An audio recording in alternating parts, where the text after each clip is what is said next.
Yeah. I know if Wait. went on a walk and Right. You and that coffee. Yeah, maybe I'll do that. I'll come here till.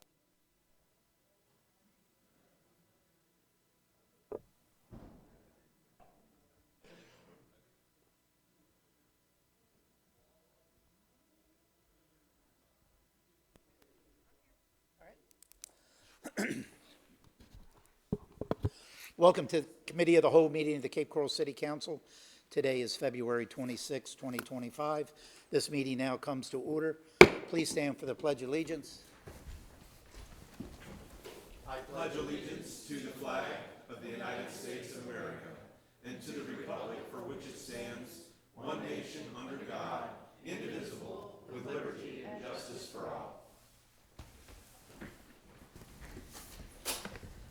Madam City Clerk, please call the roll. Mayor Gunter, Here. council members Donnell, Here. Paduk. Here. Kilrain, Here. Lastra. Here. Lehman. Here. Long, Here. Steinke, Here. all present. Thank you. Item 4 is business. 4A is citizens' input time. Citizens' input time is a maximum of 60 minutes is set for the input of citizens on matters concerning city government, 3 minutes per individual. Please remember to state your name. We'll use the podium to my left, your right.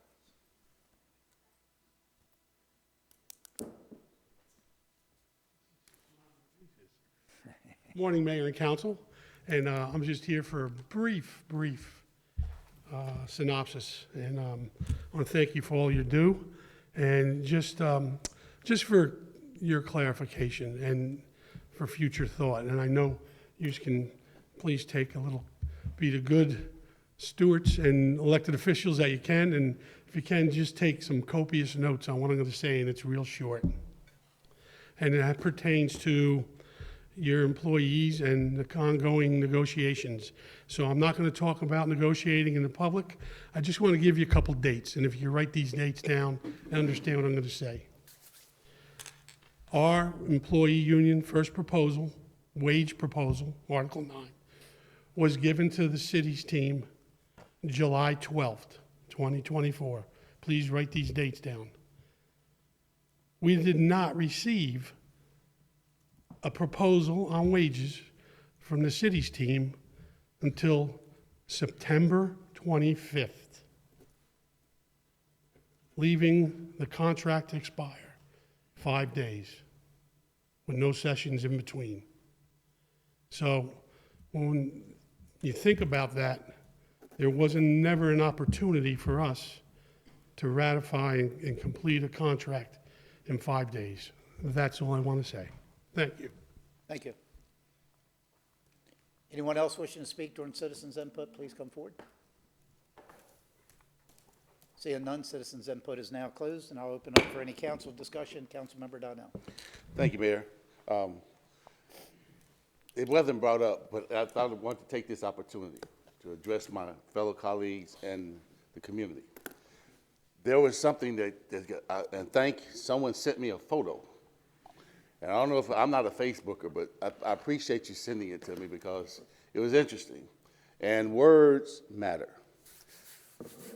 What I wanted to say, if you don't know what I'm talking about, there was a picture of me in this chair, asleep. And you all know I tell the truth. That was me. I own it. Yes, I was sleeping. But you know, words matter. And I watched the photo, and it said in there, sleeping on the dais. I was hoping that person would come forth today because what happened, and the meeting was on February the 5th, when we had that huge meeting with all the folks here. At that meeting, we took a recess. That was a long day for us. During that recess, and anytime I do it, I sat back, and while people went back, yes, I was sitting on the dais, and I was taking a nap. At no time when we are doing the business of the city, it is not accepted for anyone to be sleeping on the dais. But I can assure you that I was not asleep when taking care of the business of the city. Now, there's only 3 things that could happen with this. I was hoping that person would come and put it in context. So either, there's 1 of 3. Either, oh, he's lying, just trying to save his butt. Or 2, the goalpost moved because all the comments that were made were about, not taking care and being astute to attending to the business, or maybe I'm telling the truth.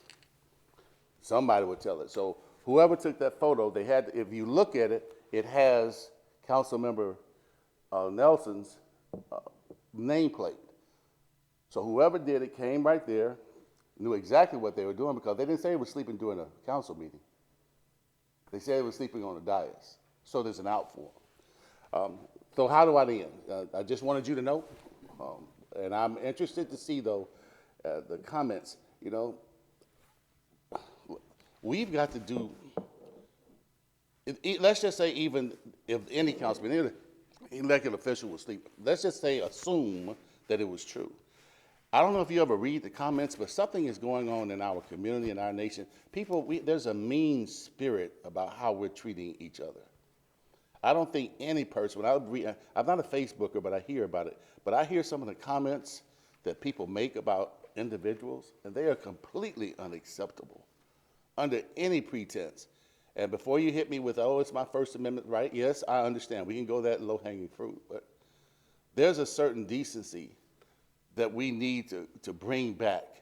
And the council, thanks to all my colleagues, and this is the first time any of them are hearing about this. I did not even respond because I wanted you to hear it for myself. I want you to see me, because not only words matter, but body language matters.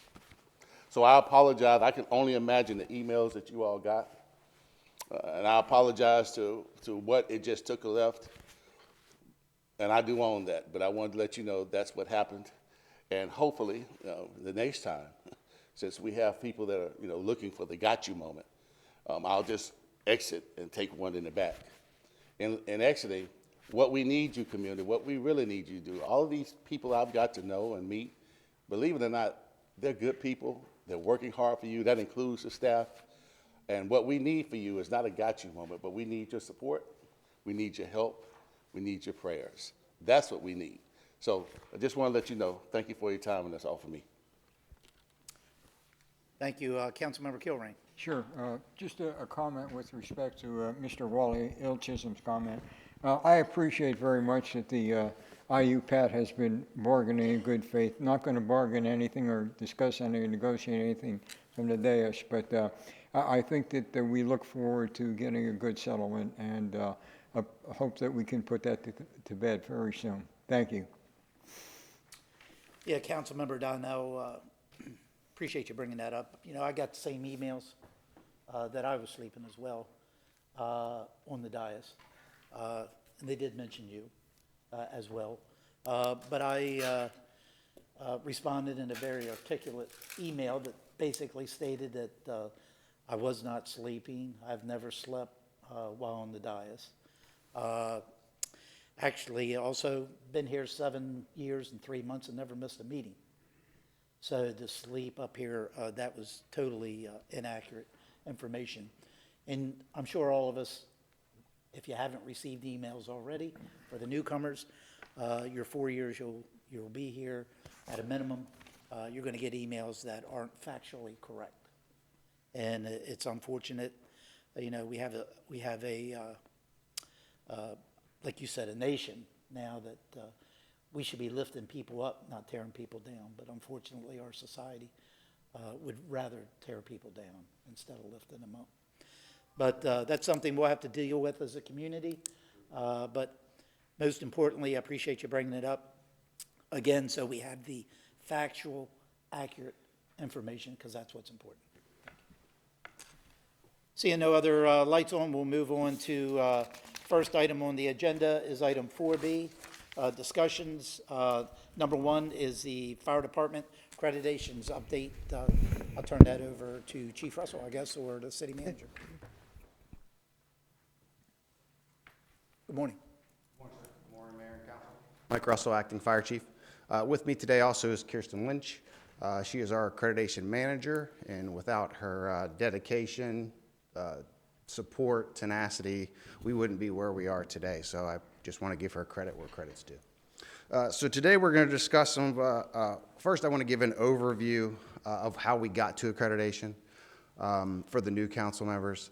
And then I also want to talk about a requirement, which is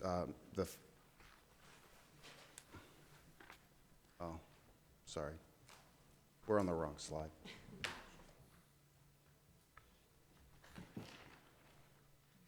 Oh, there it is.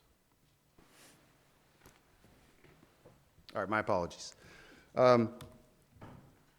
Again, how we got to where we are today, and then as a part of the requirements for reaccreditation, the fire department has to present to you our annual compliance report and any gaps in our service delivery.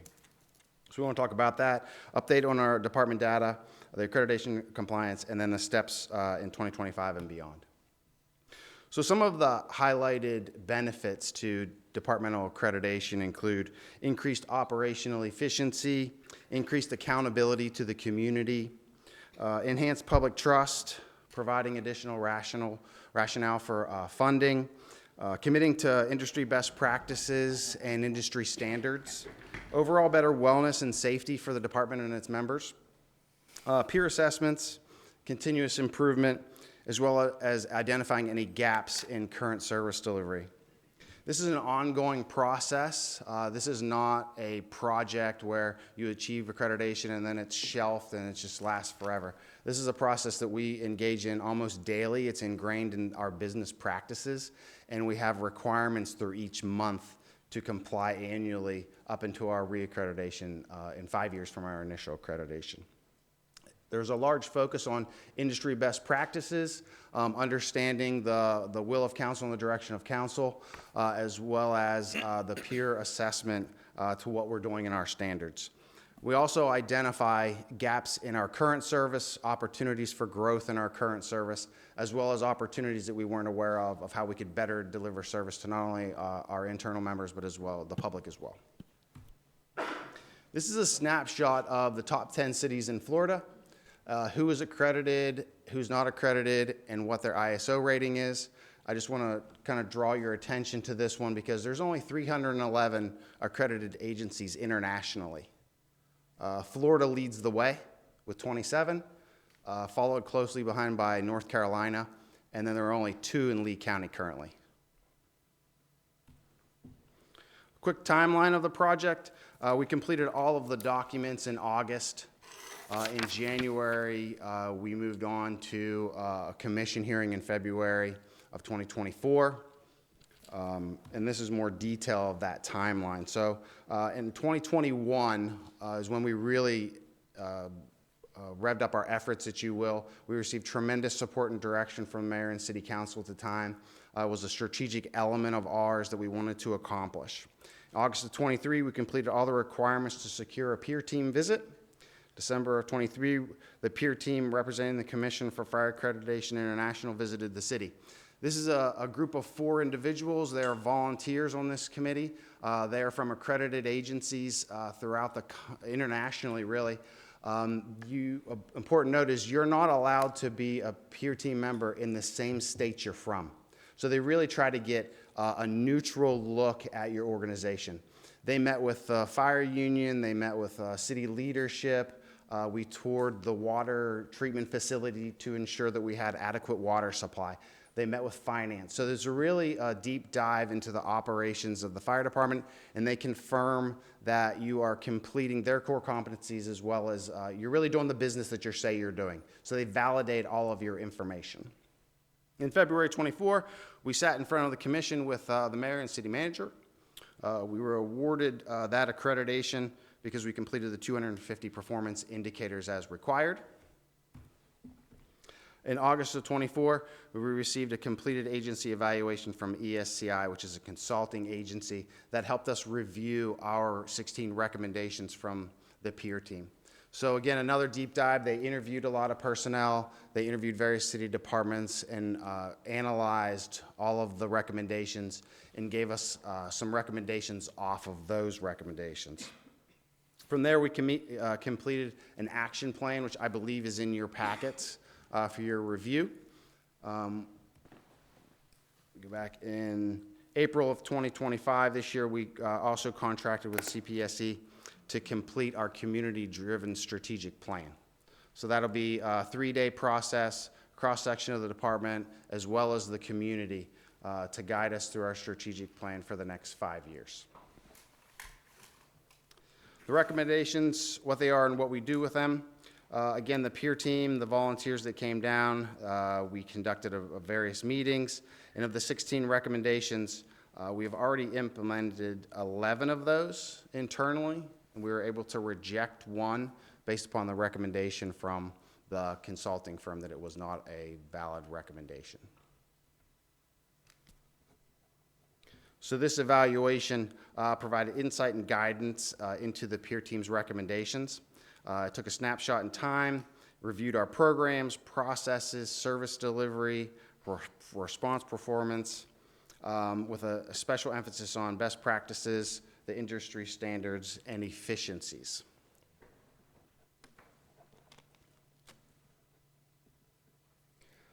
Again, we turned that into an action plan. And that action plan I submitted as part of our budget request to the city manager. I look forward to discussing those various items with him at our one-on-one in the hopes that we can come to a consensus and work those into future budget years to accomplish those. Each one is assigned to a specific program manager within the department, whether it be the division chief of operations or the deputy chief. They were assigned those recommendations and from the action plan and tasked with implementing those recommendations. Why we're here, this is the important part of the day, is we have to present the annual compliance report to council. That, I believe, is also in your packet as well. We received the feedback from that with no recommendations for editing. They were very happy with the product that we were able to put forward, thanks to the support of the city leadership. That annual compliance report, again, is a requirement. It ensures that we are aligning with your strategic vision, that we are making data-driven decisions. This is one that I think I've talked about before, that data is an area that we struggle in. We do not have any persons dedicated to data, no one trained in the various systems that we have, and that is also something that I look forward to talking with the city manager about in the future. It sets clear expectations for the department, aligns with your vision, and again, is a continuous improvement process. Happy to report that we remain in compliance with the 250 core competencies as required by the accrediting body. We've evaluated that data. In a few slides, I'll show you a couple of gaps in some of our service delivery and tell you what we're doing to improve those areas. We continue to monitor the peer report. We continue to support the institutionalization by, as I mentioned earlier, it is ingrained in what we do. There are various processes and evaluation of our programs that we do routinely that allow us to stay on the forefront of the industry best practices. Here are the 5 main data systems that we use. Craig 1300 is new. We were selected as a beta test group for that for a community risk reduction program. It is now live, and we use our community risk reduction specialist uses that program to help drive his service delivery to the public. The fire continuum, EMS continuum, and performance insights are all part of our records management system where all of our reports for our various calls go into. And we try to pull the information from there for our data systems. Hexagon is the new CAD system in conjunction with the police department. It is a new system. We were still working on implementing the various parts of that, but once it is fully implemented, we should be able to pull a lot of interesting data out of that as well. Here's our gaps in service as identified in the annual compliance report. We have made great strides in response times. However, in various areas, we still struggle to meet our agency benchmarks for these times. Some of them, as you can see, are green. However, we continue to make strides in all of them, whether they are through additional fire station requests in remote areas of the city or new resources at existing fire stations such as rescues. We have station alerting that is being implemented in conjunction with the new CAD that will all help provide more efficiency to our response times.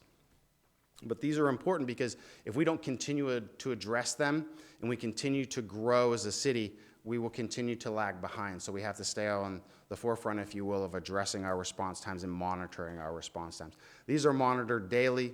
The Division Chief of Operations reaches out to the operations crews and talks about any gaps or any long response times, why there might have been a response times, and then it takes action to prevent those into the future. Snapshot of our call volume from 23 to 24. We show a 4% increase in that call volume. They stay pretty consistent amongst each category of call type. Quick snapshot of the station summary. Station 2 remains our busiest station, which is right outside here, City Hall here. Station 13 had helped tremendously with Station 5. Station 5 and its units were consistently on the higher end of response times, and their services were taxed. Station 13 really helped reduce those to manageable numbers for both stations. Quick apparatus summary. Rescues 1, 2, 3 are consistently year over year some of our busiest units. So this, as I mentioned, the continuous cycle. As you can see, each month of the year has various responsibilities and components that we have to address, whether it's a program appraisal, a quarterly review, annual budget presentations. All of those go into that continuous improvement cycle and that annual compliance for accreditation. So again, this is a part of our business model. This is not just a project that we've completed and moved on from. Quick visualization of some of the process here. So we identify through our processes any opportunities for improvement. We make plans to improve those processes. We execute those changes, and then lastly, we continue to review those processes to ensure that we are on the industry best practices and provide the best service to the public and our members that we can. Next steps. I mentioned the strategic plan. It is my goal to complete all of the recommendations that we have accepted, and again, I'll work with the city manager on how we can best execute those. We have to update our community risk assessment and our standards of cover. That's an important one too, because as the city grows vertically, as the city grows in its commercial percentages, that changes the way we have to do business. That changes our enforcement and engineering in the fire prevention world. That changes how we train. And it obviously changes how our operations crews respond to those various types of incidents. We continue succession planning of having a next accreditation manager, a next fire chief, a next division chief of the various areas. We provide education down the line to some of those folks so that when they're ready to assume new roles, they can come into those roles comfortable and continue the business of the department. And lastly, we are slated for reaccreditation in 2029. With the hopes that the mayor and the city manager will be there with us again.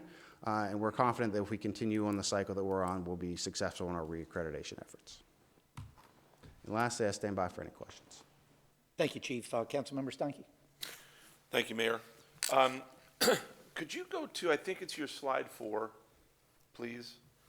And first off, let me just, I can only speak for myself, but I think I speak for more than myself in saying we're just very proud of our fire department that you lead and all that you do for the community. I think it was the one you just left. It's the one with the chart on it. There you go. The ISO rating, is the lower number better or the higher number better? Lower number, sir. The lower number is better. And so I noticed in the report that of the recommendations that were made in the peer group, that 11 of the 16 items had already been addressed, implemented. 1 had been rejected, and the balance remained to be worked on, and that the next evaluation is 2029. Is 2029 when that ISO rating can change, or can that happen in years in between now and then? And lastly, what can we do as a council to help you get to that #1 rating? Okay. We are due for our ISO review. They initiate that process, so we're anxiously awaiting their call to say it's time to come back down. We have recently engaged the city auditor's office to do a mock review of what the ISO score criteria is and to give us guidance on where our number should be and any gaps in that process. I would be more than happy to, once we have this evaluation, to see where we land and see what those gaps are, because things are going to change for us. The training facility is going to be huge because we're going to be able to capture a lot of points that we had not collected before, as well as the practical part of providing the proper training for our personnel, right? That's the most important thing. But the other part of that was we're going to capture those points that we were leaving on the table, if you will, in previous years. Same with water supply. We do pretty well in water supply, but as the UEP expands, we're capturing additional hydrants. we're doing hydrant maintenance, et cetera. So once we get that score, I'd be happy to present the mayor and city council, the city manager, with a plan to get you to the number that you desire. Okay, Does that answer all your questions? yes, Okay. thank you. Councilmember Kilrain? Yeah, I echo Bill's praise of what you guys do and the valuable asset you are for this city. You guys are fantastic. With respect to dispatch, I know that we had some questions about being able to have a full staff of dispatch people. The time that's shown there, we're a little bit over from what the recommended time might be. Does that include the time from when we might answer a call? Or is that after, only when dispatch picks up and then makes the service relationship with the station? Right, so that time segments are, I won't say individualized, but they're blocked out, right? Like from the time the phone first rings till the time the dispatcher answers, there's a standard for that. And from the time the hello happens to the dispatch happens, there's a standard for that as well. Some of that is controllable. Some of that depends on language barriers and how much information you're able to gain, when you can get the address out of the folks, if you can triangulate. There's a lot that goes into that. So I think some of that can certainly be improved. I think with some of the initiatives we've tried to do with getting additional staff over there, retaining staff, like I don't want to speak out of turn for Chief Sizemore's group, but I know that mayor and council and city manager have tried to make some strides in that workforce group. So I think that improving that group certainly would improve not only our response times, but I would assume the police departments as well. Okay, thank you. That's all, Mayor. Yeah, real quickly, I just wanted to thank you. You know, I know I was a part of this process, and as far as at least going to the hearing and testifying on the city's behalf. But I think it's so important to make sure that our fire department is accredited just like our police department is. And the reason for that, like you had mentioned before, first of all, you have an outside independent board that actually looks at our department, makes recommendations, and outlines what the best practices could be and what the efficiencies, if there's any improvements there. So I think this is a great checks and balance for us that will help us become a better department, and also to reduce our ISO rating, like one of my colleagues mentioned, you know, because that's another one of the big benefits for our community is, you know, lower insurance rates when you have lower ISO ratings. Not to mention the better service, you know. I know one of the things Chief Lamb used to always take a look at was, and I'm sure you do too, the hello from the telephone to the hello to the front door. That's what's important. Right. How long is it taking to get our men and women there so they can address whatever the issue may be. So just wanted to thank you, your management team, and all of our firefighters for a job that they do. They do a great job, and we want to make sure, I'm assuming, as a council and as city management, we want to give you the tools and resources that you need, so not only we can be better, but we can be one of the best. And I think that's what our goal is and should continue to be. So thank you. Seeing no other lights on, Mr. City Manager, you got anything to add on that topic? I don't, thank you. All right. We'll move on to number 2, solid waste collection requests for proposal. It's a follow-up discussion. I'll turn it over to the Mr. City Manager first. Thank you, Mayor. The City Council had asked the administration to negotiate with Waste Pro for an extension of a contract, conclude that by 12/31. That happened. We have a summary today of where the results of that discussion and those negotiations landed. And what I'd like to do after our presentation, if you all would allow, I'd like to have Bill Jones from Waste Pro come up and say some words on the discussions, and if you agree to that. Sure. Terry? All right. Good morning, Mayor and Council. Terry Schweitzer, Solid Waste Manager for the City of Cape Coral. And as City Manager mentioned, what I want to review today is how we got to where we're at this point as far as the history of the solid waste contract goes. Talk about some of the options and where we need to go next. With that being said, so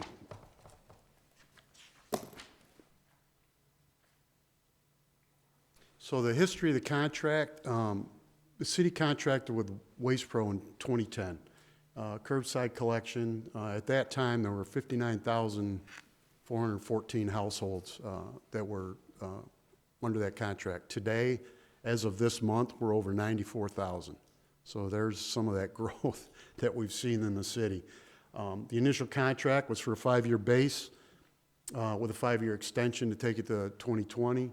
So then in June of 2010, an amendment was made that executed,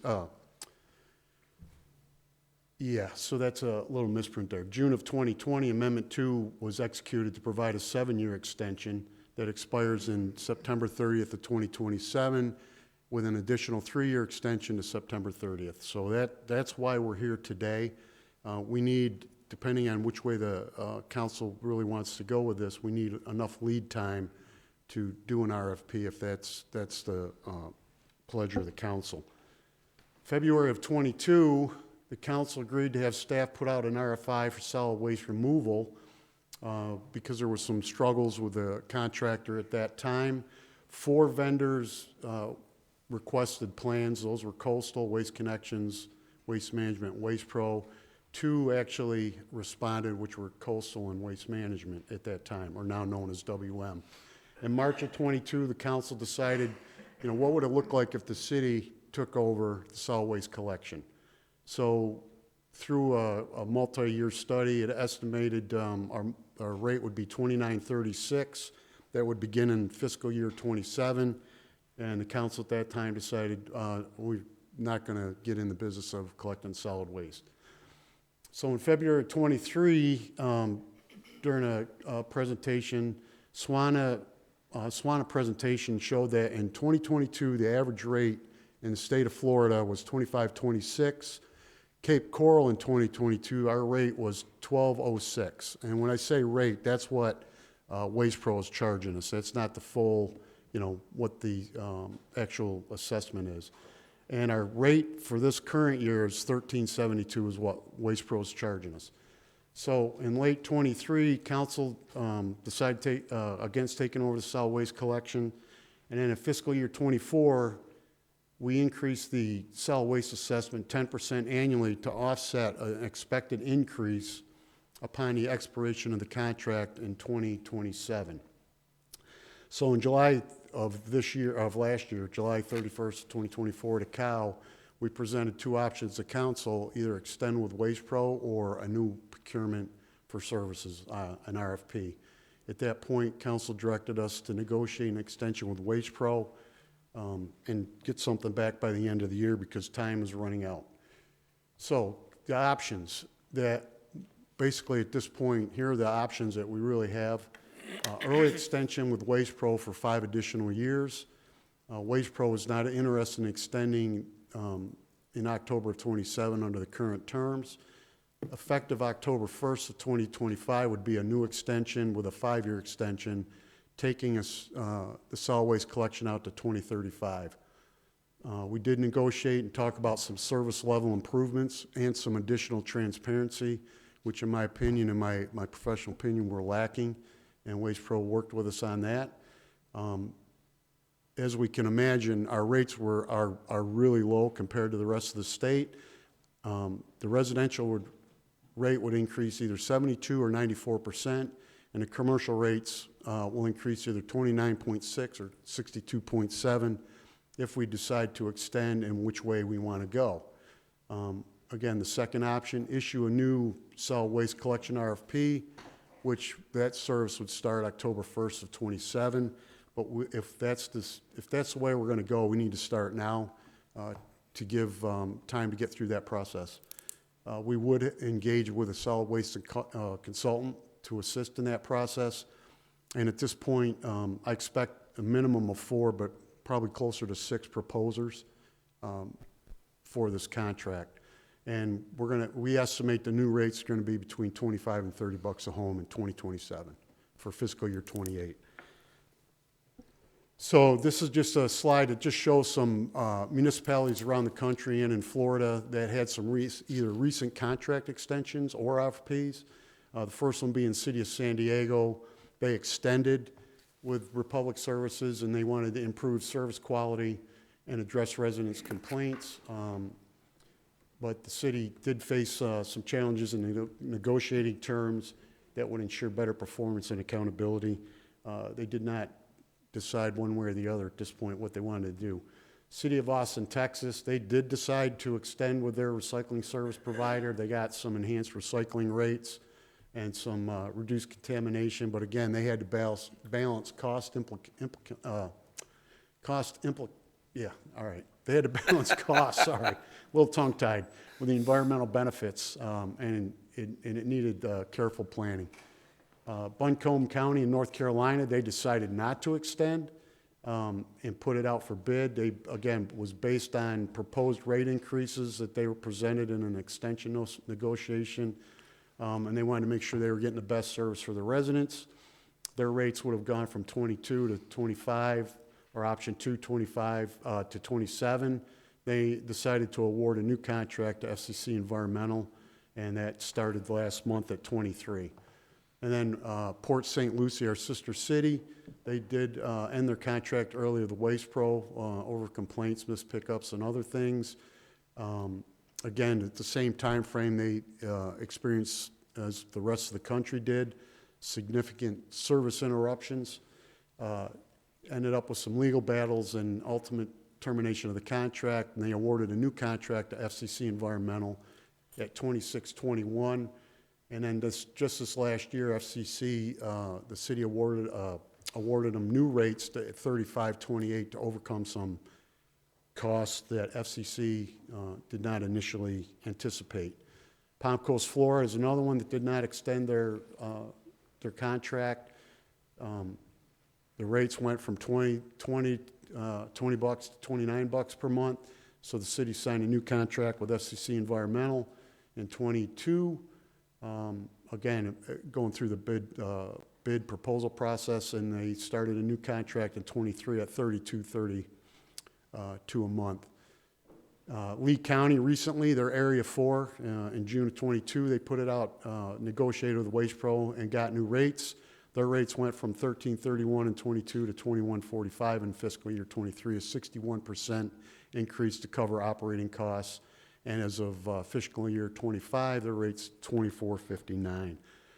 I would like to note, as we go through this, the rates vary across the state, but it really is dependent on the service level, right? Like some places, like us, it's one service, or 4 services one time a week. Other places, they might have like trash twice a week, or they might have recycling every other week, or bulk might be on call.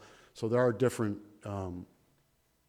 rates based on the services and other things like cost of doing business in those areas.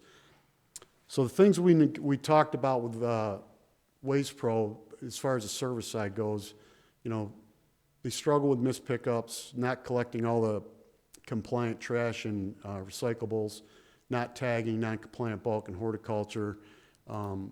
We get a lot of calls, or we had gotten a lot of calls through 311. Would take months to deliver new totes to new residents, or improper handling of totes, and then spill responses related to litter, hydraulic oil, leachate, and oftentimes slow resolution responses to things like property damage and spills and getting totes delivered. So our negotiations with Waste Pro, we focused on four meetings that cover 4 areas: service quality improvements, increased accountability, which fine-tuned the administrative charges, increased transparency, so revolving around reporting and communications, so we have a better idea of what they're actually doing, and then, of course, the proposed rates to account for those. So during the negotiations, service quality improvements, handling requests for actions, the missed pickups, currently it's 1 business day to take care of anything that comes in. So if you have a call that comes in at 8 o'clock this morning, they have until really 5:30 tomorrow to take care of it. So the new negotiation is if the call comes in before noon, it has to be resolved the same day. If it comes in after 12 noon, it has to be resolved by 12 noon the next day. Tote delivery, there really wasn't any standard in the contract or any of the amendments on how soon a customer will get a tote repaired or delivered. So we talked about it, and 6 days to resolve, which typically will be able to allow Waste Pro to get to the tote the next collection day. Spillage and litter response, again, 1 business day. Now it's going to be 5 hour. If the council wants to extend, it would be a 5-hour response and then 10 days to get it cleaned up. If there's extraordinary circumstances, then they have to let us know in writing, and then we can work with them. What that does is, as we know, like a hydraulic spill, it needs to be addressed right away. Otherwise, it gets into the asphalt, and then you end up with a road repair later on down the road, and it's harder to clean up, and the stain stays. Property damage complaints, same thing, 1 business day. Now it'll be 2 business days to complete it, and then 30 days, or 2 days to complete the repair, up to a maximum of 30 days, depending on what the property damage is. Something that wasn't tagged, it was 1 business day before, but under the extension, we can actually direct Waste Pro to go back and pick it up whether it's compliant or not, which would, at that point, help our code and help clean up the city. We wouldn't have to worry about doing so many abatements. It would fall on Waste Pro. You didn't tag it, now you got to go back and get it. Increase in accountability, again, missed collections. Currently, it's 100 per occurrence. We negotiated 100 per day. So in other words, if a missed collection comes in and they don't get it within the 1 business day, and they don't get to it for 4 business days, then it'll be a $400 admin charge. Failure to clean up a spill, $250, currently none. Failure to complete a route on a scheduled day, none. So if they don't finish a route, missed streets, missed neighborhoods, currently there's really nothing, there's nothing to hold them accountable. Under a negotiated, it'd be $250 per occurrence. I'm sorry, $1,000 if we're not notified. And I'll get to the notification process under the transparency slide. Mixing single stream waste streams during collection, right now it's $1,500 occurrence. Under the negotiation, it would be $1,000 per occurrence. Really doesn't happen that often. I think in the 3 years I've been here, maybe once or twice, and it was really a driver doing something they really weren't supposed to do. Failure to file documents timely. Now we have some accountability there to be able to make sure we're getting our documents. Failure to properly dispose of residential waste at the designated facility. Currently, it's $2,500 per occurrence. The new rate would be either the tipping fee or $2,500 occurrence per occurrence, whichever is greater. What that means is if a driver, for some reason, takes recycling to the waste energy plant and dumps it as solid waste instead of recycling, we end up having to pay for that. If it's a recycling, as we know, that goes under the county assessment. We do not pay a processing fee for the recycling. But so that's what that a lot of that does, and for the environmental side of the house, and make sure the recycling stays recycling. Delivering contaminated loads, same kind of thing. There are currently none, but there'd be $2,000 per occurrence. That helps the county and ourselves make sure that recycling is recyclable, and holds a driver to make sure that they're not mixing their loads. Failure to have a vehicle operator properly licensed hasn't really happened, but it's an industry standard, $100 per occurrence. Making sure they have office hours. If for some reason they left early, there'll be a $200 occurrence on that if a resident's trying to get a hold of them. And then failure to deliver, repair, or replace a tote would be $100 per occurrence. And again, some more accountability. Failure to deliver a new tote, $100 per day, currently none. City notifies us that they completed a request for action, but in reality they didn't, which is basically a repeat. There would be now an admin charge for that. Collecting waste outside the hours of the agreement, $100 per vehicle per occurrence. And again, under the transparency piece that we negotiated, would allow us to know that better. Instead of seeing trucks leaving at 8 o'clock at night, This will give them a little bit more incentive to make sure that the trucks are finishing up at 6:30 instead of being out the streets at 8 o'clock. Blocking driveways with the containers, there's an accountability with that now. I'll take an example. You live on Chiquita Boulevard and the driveway's in your, blocking your driveway and you can't pull in your driveway at the end of the day and there's a lot of traffic. It gets kind of dangerous for the homeowner. So we want to make sure that those types of things are addressed. Failure to repair damage to public or private property, again, there's some accountability there. Failure to respond to the city for non-RFA issues, which they might be a request from, a council member, city management, department head, somebody has a question about something. We need to have an answer to get it back to y'all, so there's some accountability there. Failure to place a non-collection notice on a container or material. Again, there's no standard right now, but now it'd be $50 per occurrence. And then collecting waste outside of Cape Coral in a truck used in Cape Coral is $3,000 per occurrence. Right now, there is none. What that involves in, so this will talk, to my knowledge, it doesn't happen, but I will say this. Waste Management delivers thousands of loads a month to Lee County on our behalf. The disposal bill that we pay is over $600,000 monthly. So you can imagine, even if, if let's just say a truck came in at the end of the day to help out in Cape Coral, but it was in North Fort Myers, they had a half a load, and then the driver dumps the truck under Cape Coral, we're paying for a half a load in North Fort Myers. I'm not saying it's happening, but part of the whole building up the transparency process will help do that. In my tenure in the private sector, my dispatchers, when I had to pay the disposal bill, my dispatchers scrutinized every single load ticket to make sure that we weren't paying for somebody else's disposal. And on average, 5 to 10% of those tickets were, on a monthly basis, were inaccurate. So we're talking, at the end of the year, quite a chunk of change, just to make sure that our record keeping. This one is very important.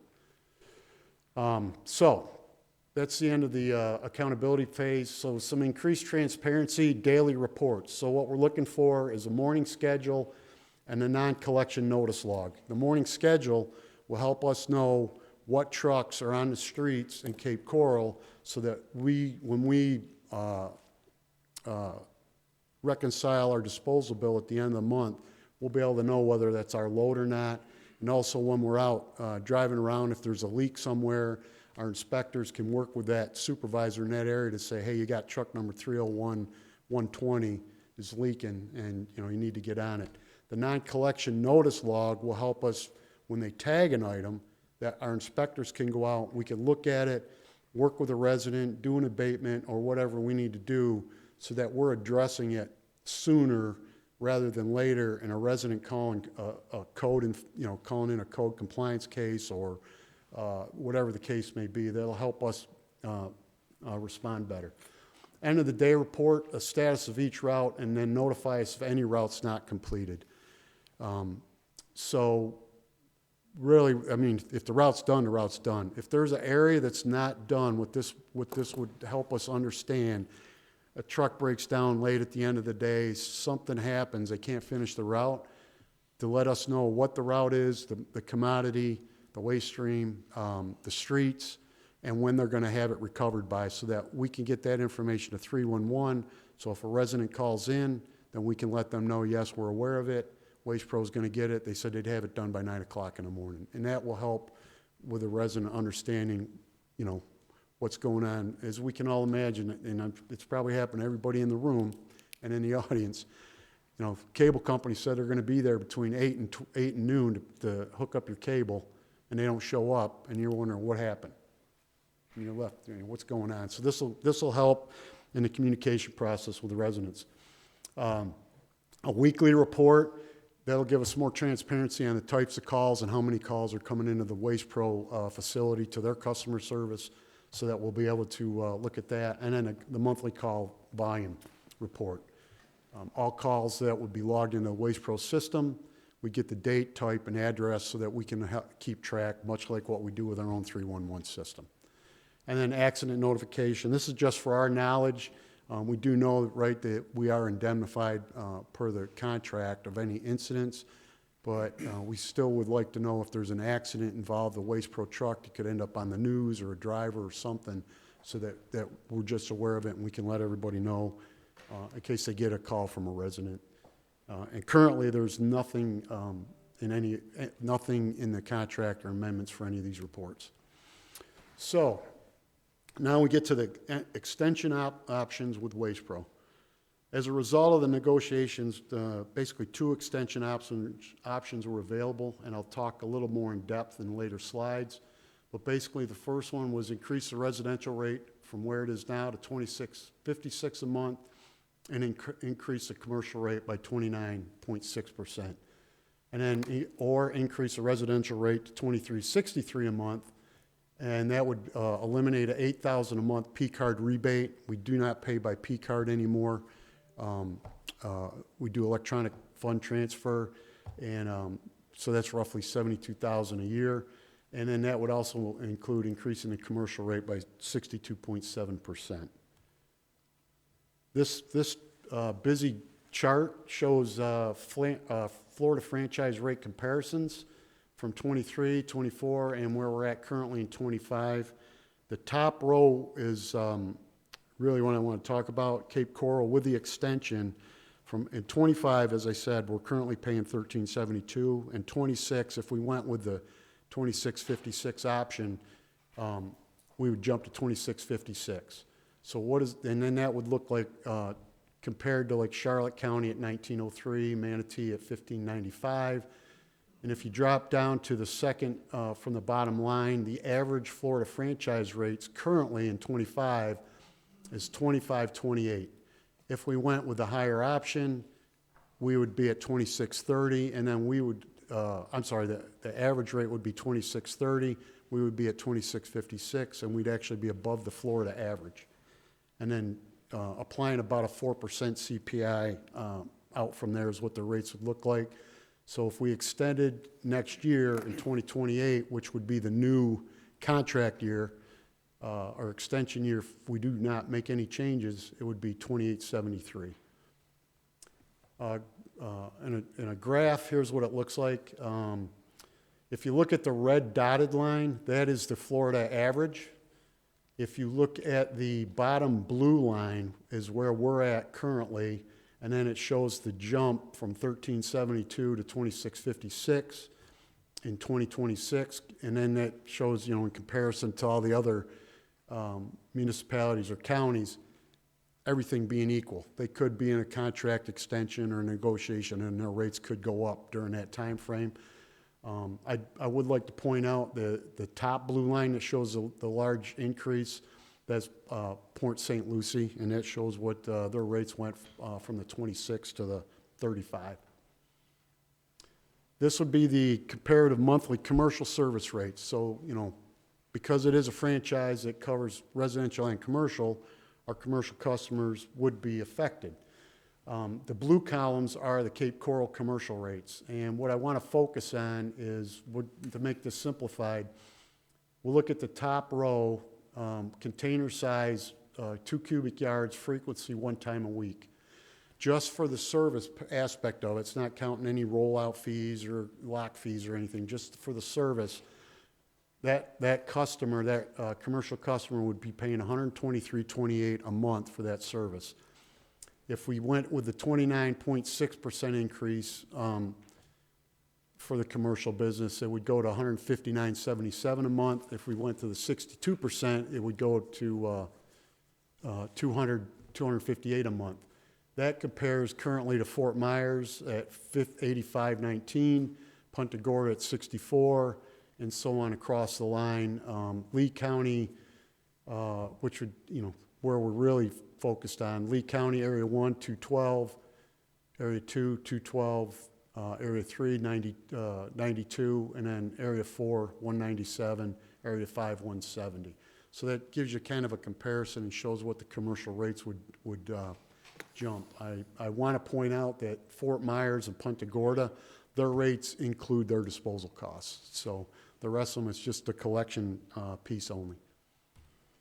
So, if we do an early extension, what's the timeline look like? Right now, you know, we've already done the review and analysis of our current contract, which is basically ongoing throughout the whole process. We developed our priority list and we discussed those with Waste Pro. And we're actually right now at the council discussion in February. If the council decides extension is the way to go, we'll, you know, work with procurement, legal, and Waste Pro to come up with a draft amendment and documents, and then present that back to council sometime in the July timeframe, and then the new work would start 10/1 of '27. If we decide to go with an RFP, giving enough time because of the size of the contract, the size of our community, the age of the contract, and the amount of equipment, resources that would needed, whether it would be Waste Pro, if they happen to retain it under a new RFP or a new company, it's going to take some time. So 18 months is really what we're looking at to get this done, and not have to rush things through and give contractors time to put together solid RFPs, transition phase, et cetera.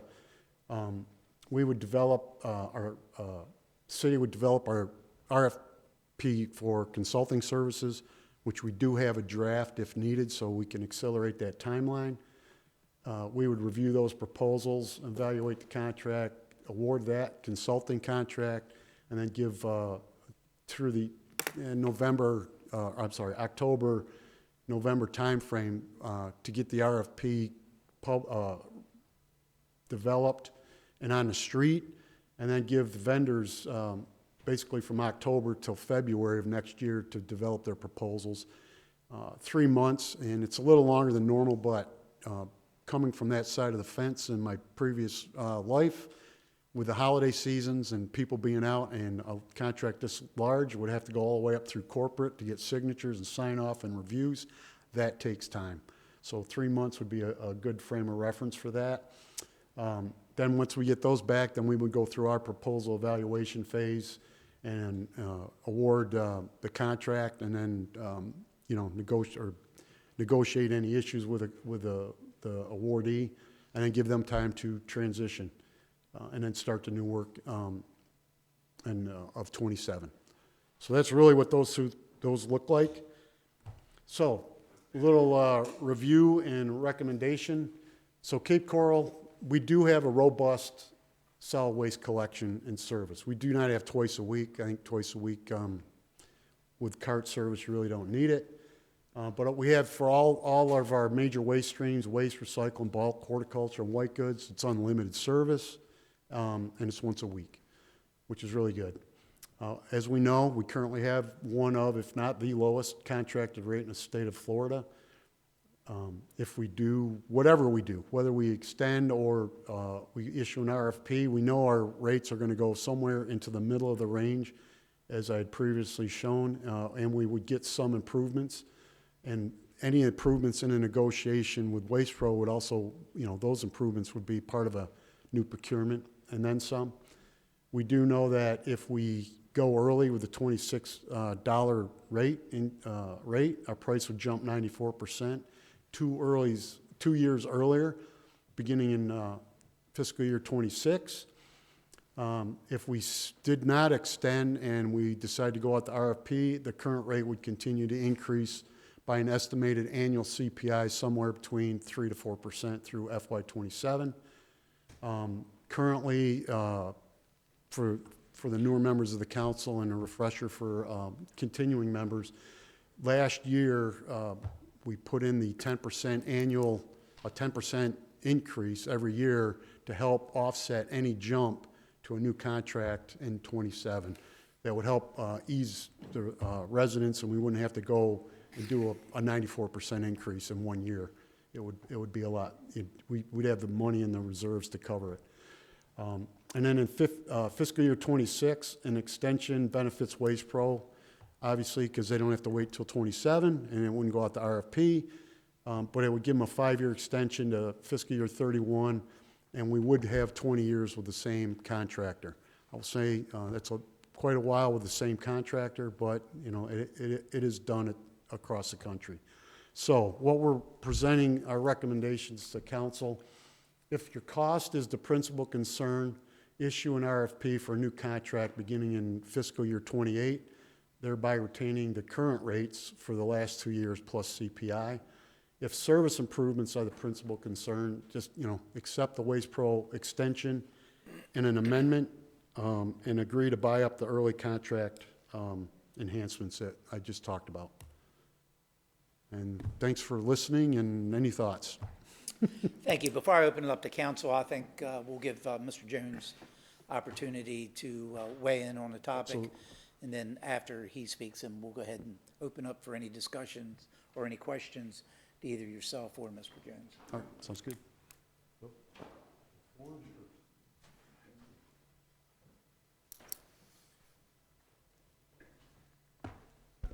Thank you, Mr. Mayor and City Council, for having us here today. Again, my name is Bill Jones. I'm Division Vice President for Waste Pro in Southwest Florida. Well, you had a great presentation from Terry. Really appreciate that.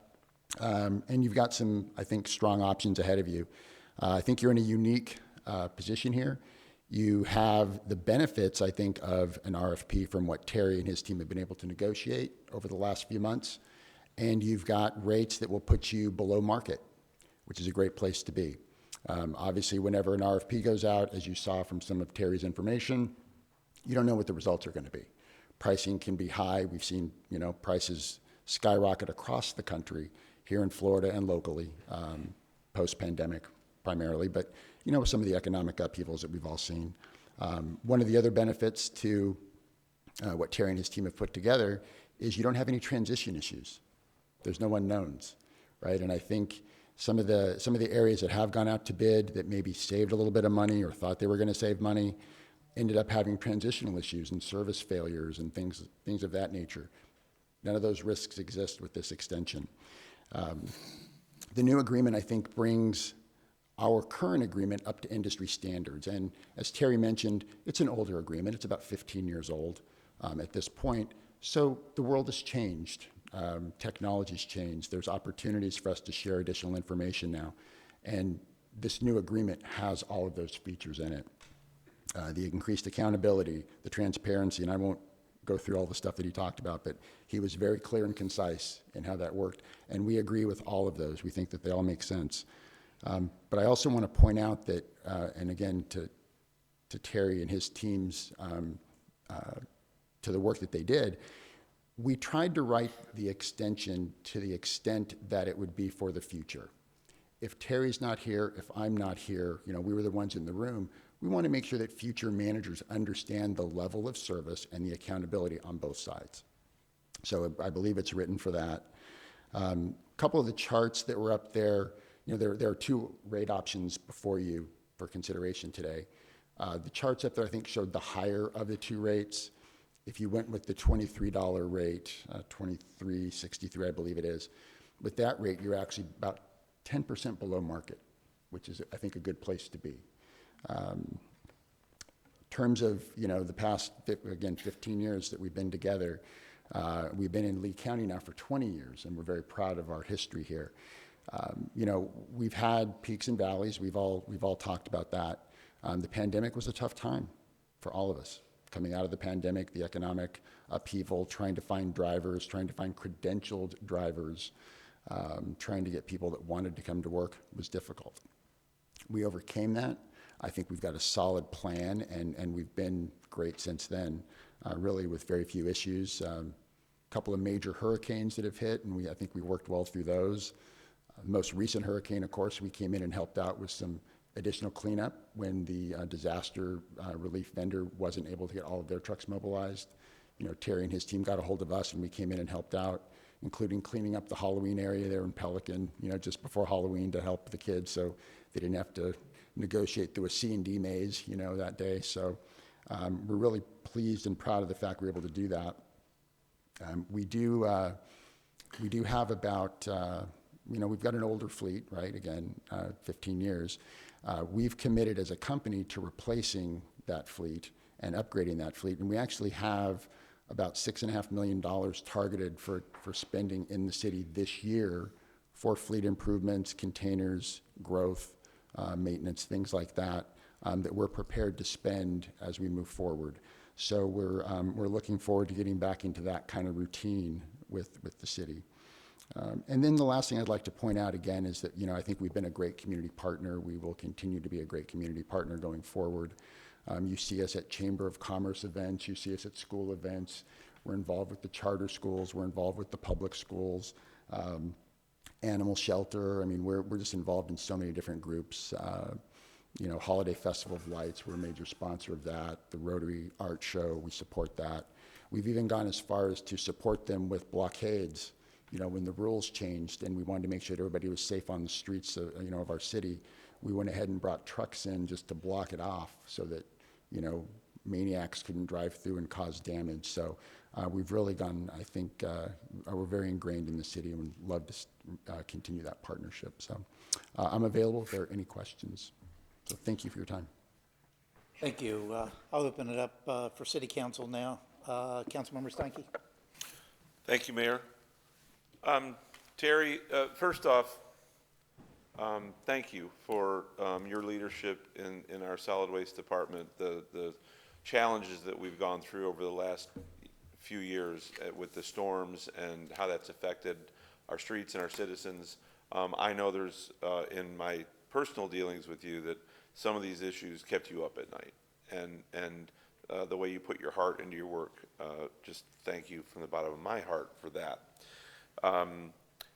In a free market system, obviously, competition is key in that.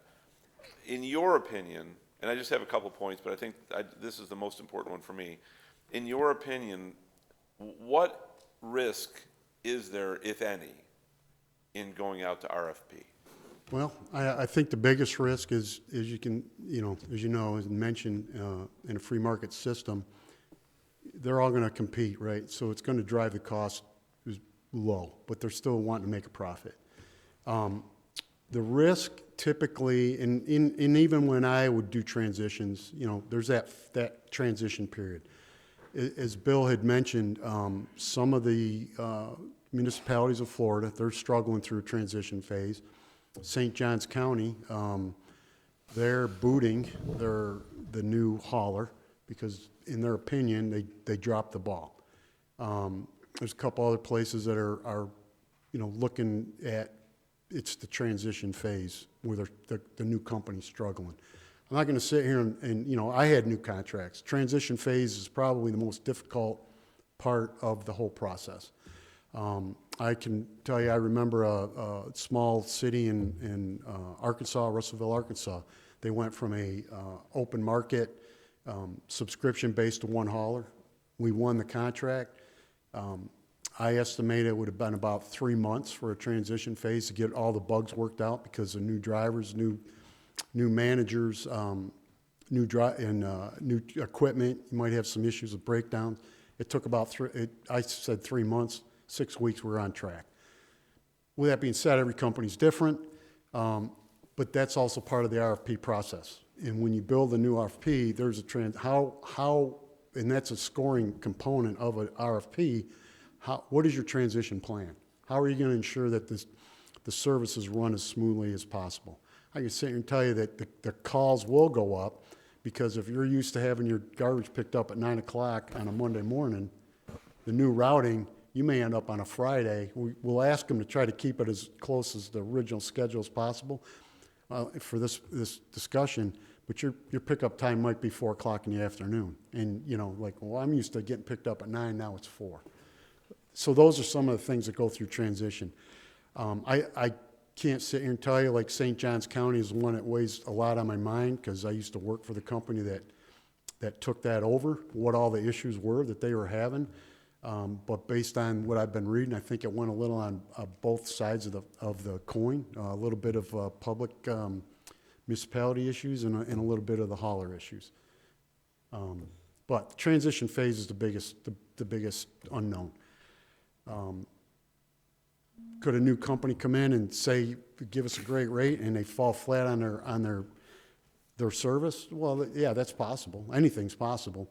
But I can sit here and tell you with all honesty, as long as the amount of time I've had in the business, if you decide to go in RFP, and let's just say, for the sake of this argument, as Bill had mentioned, right, everybody comes in around $23.63, but somebody comes in at $18. Well, that looks like a great deal. Well, it may not be.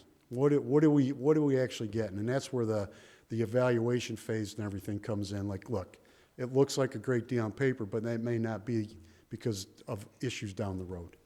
I hope I answered your question. Yeah, Sorry, I you started did. talking trash, and I just. So based on what I hear, if it were to go to RFP, Waste Pro could still maintain the contract, and to some degree, they would have a competitive advantage in Absolutely. that they don't have the transition issues, and they still can bid to take the work. so to Yes, speak. their transitions would be the least.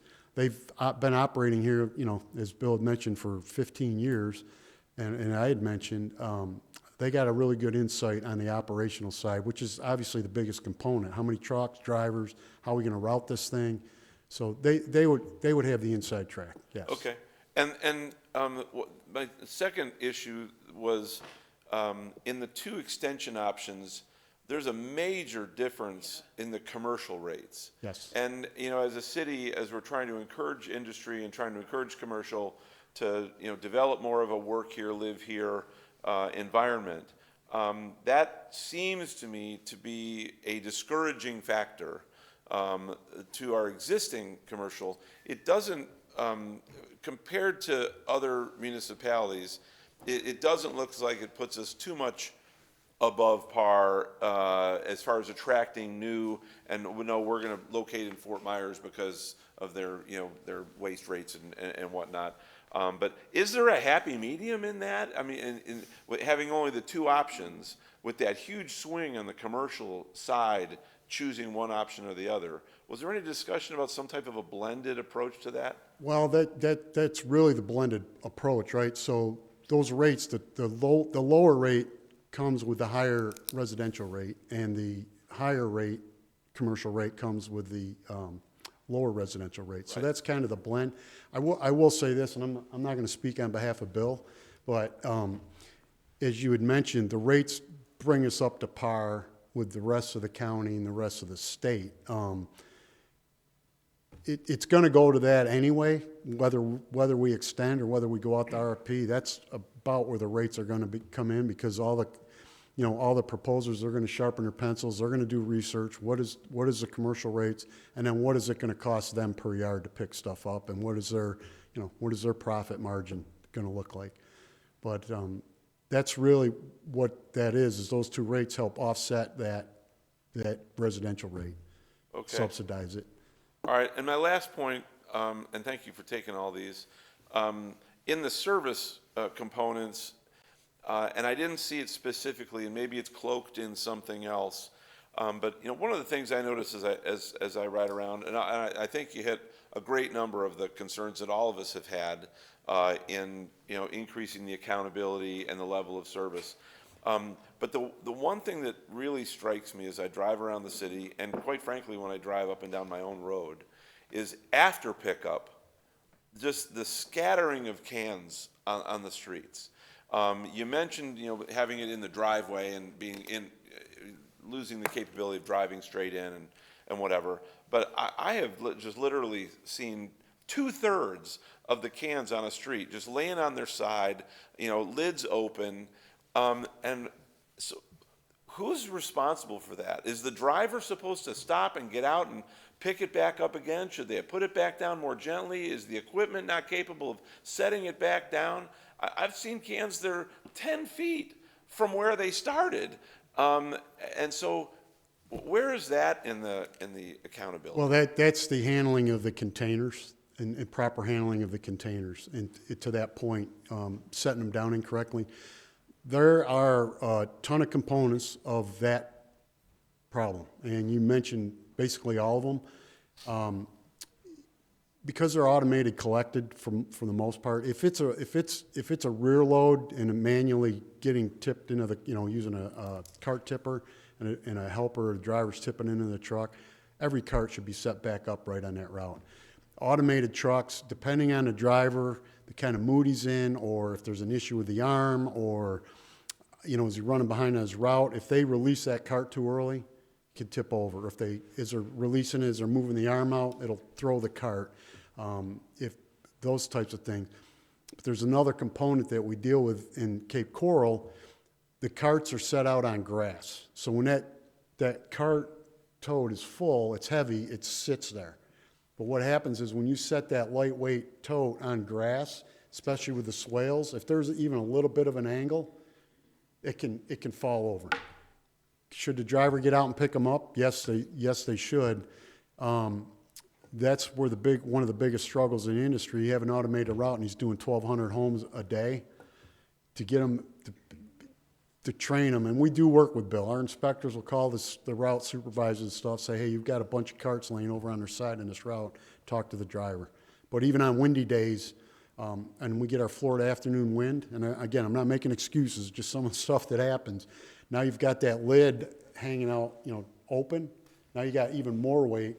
That tote's sitting there, it's on a swale, and you get a 10-mile-an-hour breeze, that tote's going over.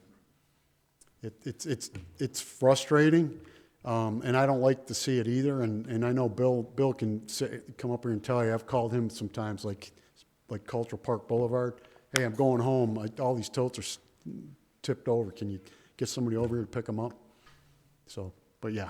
And so what's the expectation, though? Should the expectation be of the driver to make that call and say, hey, I got, cans all over the street here. Can somebody come by and pick these things up for me? Or how does that work? Well, the driver should be the one that sets the can back up. That the driver's the one right there, because he's there, he or she's the one that knocked it over. They should pick it up. That's the expectation, and it was the expectation when I did the route. I'll give you a classic story. Years ago, I was a route supervisor. It wasn't a tote route. It was just regular bags and regular trash can route. And customer service started getting all these calls about cans getting thrown everywhere. It was a windy day. Cans were all up in the yard. I hadn't made it out to the route yet. I was getting ready to go out. I called the driver and said, hey, I'm getting all these calls on your route. Cans are everywhere. It's a windy day. I said, it can't be that windy. I get out to the route. There's cans all the way up by their house, 50 feet from the road.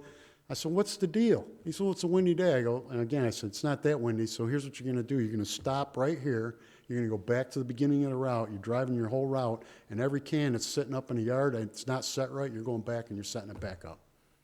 But that's on the contractor, to your point. The driver's the one that controls that piece of it.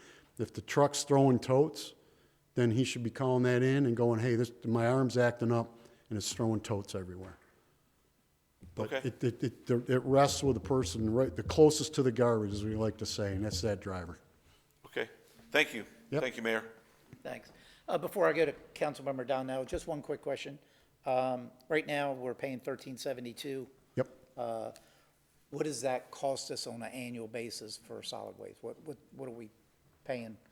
I know so much a month we're paying Waste Pro, but what's that annual dollar amount?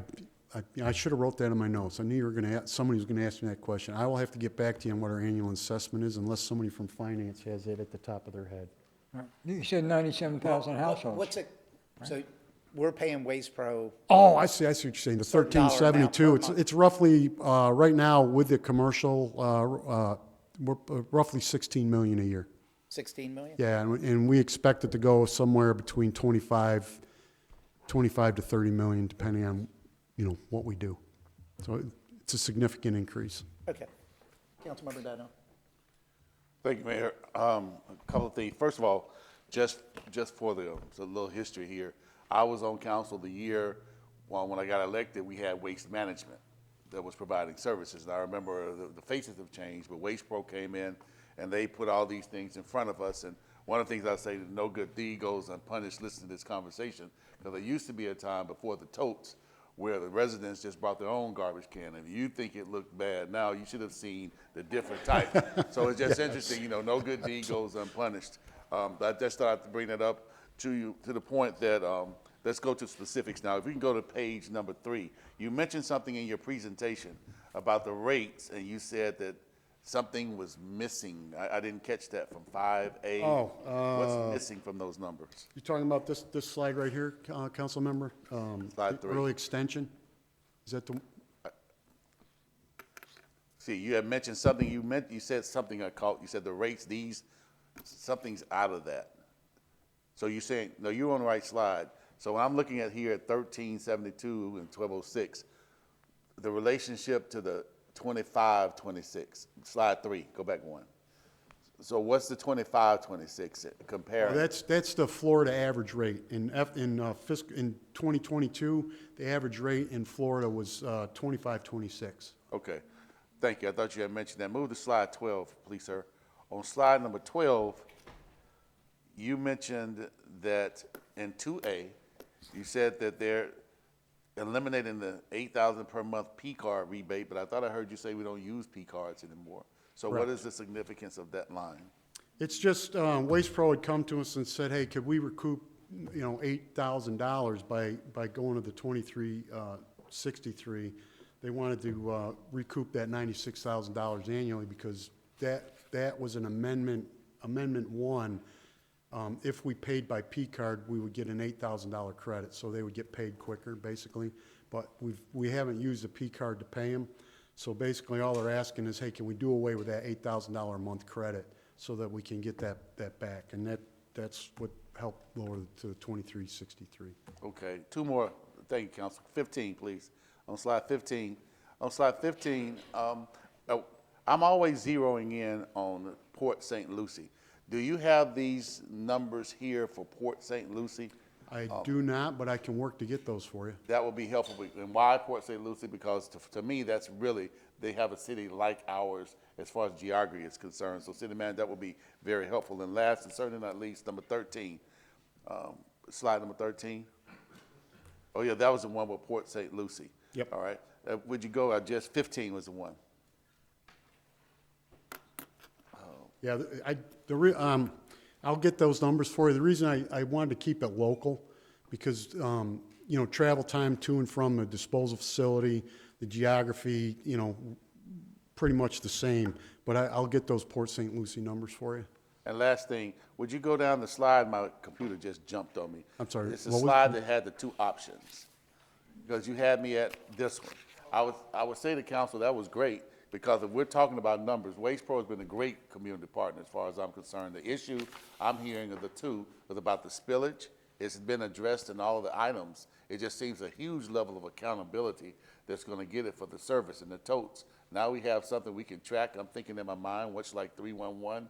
So that's been my concern about the actual service. As far as the costs, the costs are the costs, and be careful what you pay for, right? You get what you pay for. So for me, it's not about cost because, like you said, I saw it, but it is low, but we know what we're getting with them.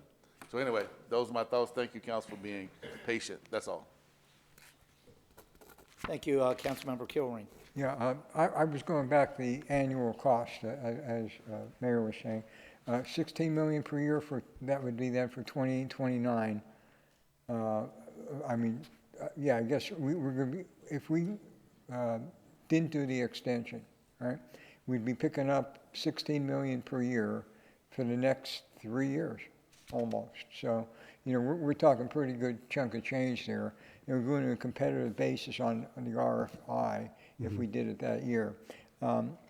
So that's a large piece of change that we're talking about.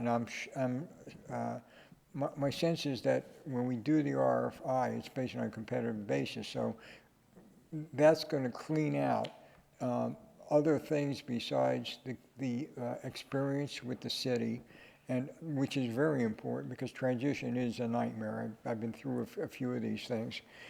So I think that's a very critical factor. The transition basis is a critical factor, but the competitiveness is important.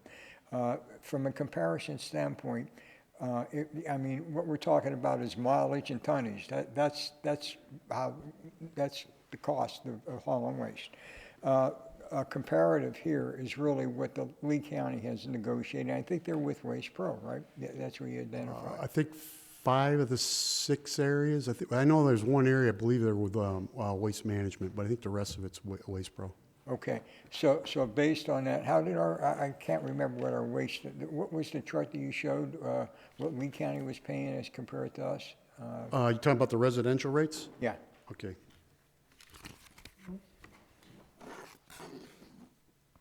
So on this chart here, Lee County, all areas, that's the blended average rate that they're paying across all areas. So currently, right now, they're $22.96. Okay, and when did he negotiate that, do you know? It varies depending on what areas are up. The Area 4, I locations, believe, was the last one. Okay. Area 2? 2 years ago, yeah. Area 4 was negotiated 2 years ago. Okay. So that rate is the one I have down below there, $24.59. Okay. With respect to staffing and the issues we experienced during the COVID period, I know staffing was an issue, and fleet readiness. Bill, if maybe Bill could, Bill, could you describe a little bit about what your current fleet availability is, what your replacement capital plan is under an extension process? Because a lot of the issues that we're experiencing with hydraulic fluid or other things are related to fleet age. If we did an RFI, came up with a new purveyor, if you will, that person's going to have to bring new equipment into the arena, so it's all new equipment. So that's one advantage that's in a negative position to you unless you're looking at replacing the whole fleet. You want to talk about replacement on the capital, and also the availability of equipment is important, because I know we buy a fire truck, it takes forever to get it, and we're probably in somewhat similar here, but I'm sure lead times are pretty significant. Yes, so thank you for asking me back up, Councilmember Kilrain. So to answer your questions, and hopefully I get them all here, in terms of availability, trucks, garbage trucks are far out. I don't know if they're as far out as fire trucks necessarily, but you're probably looking at 16, 18 months to get a truck, just a standard, residential vehicle. You have to buy the chassis, you got to get the chassis from the manufacturer to the body manufacturer, the body put on, et cetera, and all the technology that goes with it. So that's a bit of a time frame there. In terms of our capital that we're looking at, I've got about $6.5 million earmarked this year for the city of Cape Coral, assuming that we move forward. I've got that money set aside, and that would be used for new trucks. I believe we have 14 new trucks, which is roughly 25% of the fleet. Rough number. So your current fleet's about 60? Roughly, Okay. yeah, rough number. So this would replace a good portion of that and modernize it. And then, of course, we've got just normal growth in there as well for containers and new residents. So we've got some money set aside for that as well. In terms of staffing, which I think was your other question, we learned a lot coming out of the pandemic in terms of the issues that we had, and we try to be prepared for those things now. We're also just prepared for general growth in our area. We're getting 350 new homes a month in Cape Coral. So we've come up with a program where we have 2 drivers on certain routes, some of the rear load routes that Terry talked about earlier, primarily bulk and yard waste in Cape Coral, have those types of trucks. So we have driver teams. That way we've got a second driver ready so that when a new route does get cut in, it hits the ground quicker. We don't have to worry about going out and recruiting someone. We then bring in another person and train them on that existing route to become the second driver there so that, again, as future growth happens, we're prepared for all of that. And I believe the last report I looked at, within Lee and Collier counties, within our 450 plus employees, we had 17 that were part of that driver team to allow for future growth. So we're more than prepared now. We definitely learned our lesson coming out of the pandemic. We've got plenty of people to manage that growth. My next question is related to the tipping fee and accountability for that tipping fee. A high volume burn plant or high volume landfill situation, it is difficult to get good numbers out of those people. How confident are you in our ability to track that into the future? Because that can be a big number, a very large number. My confidence right now, I have no idea, because there's no reporting requirement. All I do is get the scale tickets, and it's got the truck numbers on and the waste stream, but that truck, I don't think Bill's doing it, but that truck could have came out of Area 4 in Lee County and it got tipped under Cape Coral. He's not doing it. There's some things that happen, right? So in my career, a driver, to Bill's point, let's say a truck came back to the yard full because it finished late after the scale house closed, they couldn't tip it, right? Well, in the morning, the driver, a different driver jumps in the truck and he's got to go out to, let's say, Lehigh Acres. Well, he's not sure, but, he's got to dump the truck. He's like, well, I don't know where this came from. So, the driver had it yesterday, he was in Cape Coral, or was in Lehigh Acres, so I'll say Cape Coral. There's just a ton of different scenarios. I didn't explain that right. Let me re-explain that. The driver was in Lehigh Acres, truck came in full, but this morning he's assigned to Cape Coral. He didn't realize that it was Lehigh Acres. He thought, well, the truck is going to be in Cape Coral today, so it's Cape Coral. And he tells the scale house. Scale house doesn't know where that truck came from. It's an innocent error. Drivers don't do it nefariously. It's just one of those things. But if you start, like I said, thousands of loads, $600,000, innocent errors become big money. Yeah, tipping fees were about 68, 69 bucks 63, 67 a ton right now. Yeah, so it's like I say, we're paying $600,000 a month in residential disposal. now. Okay. I guess probably the benefit certainly is the reduced issues with the transition. That's a major error. And the compensation in service factors are a big part of what we're hearing about in the city from a complaint standpoint. So those are very positive things. I think that trying to, and struggling with an aging fleet, even though they're going to be doing replacements ongoing, is some of the negative piece. And then the money up front, taking the money up front is negative. So they're the factors in my mind right now. So thank you very much, Bill, and thank you, Sheriff. I wanted to add to the equipment piece of it. So with a new with a new procurement, one of the requirements would be age of fleet. Okay. There's different ways of doing it, but to simplify it, they would all have to be new trucks. I mean, there could be a little bit of a variation, maybe 5 years or less, because they're not hitting their peak maintenance cycle yet. And then that gives if you adjust the RFP and the age of the fleet, let's say you could say, let's just take an argument, 25% of the fleet could be 5 years or newer. Then what that does is that gives a new bidder, instead of having, 54 model year 2027 trucks, now they could have some older ones and help, rotate those out. So down the line, they can factor that into their costs. So they're not saying, okay, now we've got all these brand new trucks, but they're all going to go, they're all in the same maintenance cycle. Now you can adjust it a little bit. Yeah. So. And typical life is about 10 years? You get about 10 years? Yeah, depending on type of truck. ASLs, I don't know what, every company's different, but I would say about 7 to 8 years. And then depending on how well the body's made and the arms typically 3 years, and then they got to be replaced. That's $36,000 to $40,000 just on an arm. So there's a lot of things that build into that. What's the tensile strength on the steel that they're using on the bodies, the thickness, all those kinds of things. That obviously all add to cost. So, Okay. Thank you. You're welcome. I'm all set, Mayor. Thank you. Councilmember Lastra. Thank you, Mayor. So hi, Terry. Thank you for the presentation. Sure. So I just want to go back a little bit. And Mr. Jones, would you come up to the podium as well so I can ask you both questions? So I remember in 2018 when I was first elected, we were getting, I don't know, Mayor, would you say like hundreds of emails a week about trash service and concerns? And I know, Mr. Jones, you and I kind of started at the same time.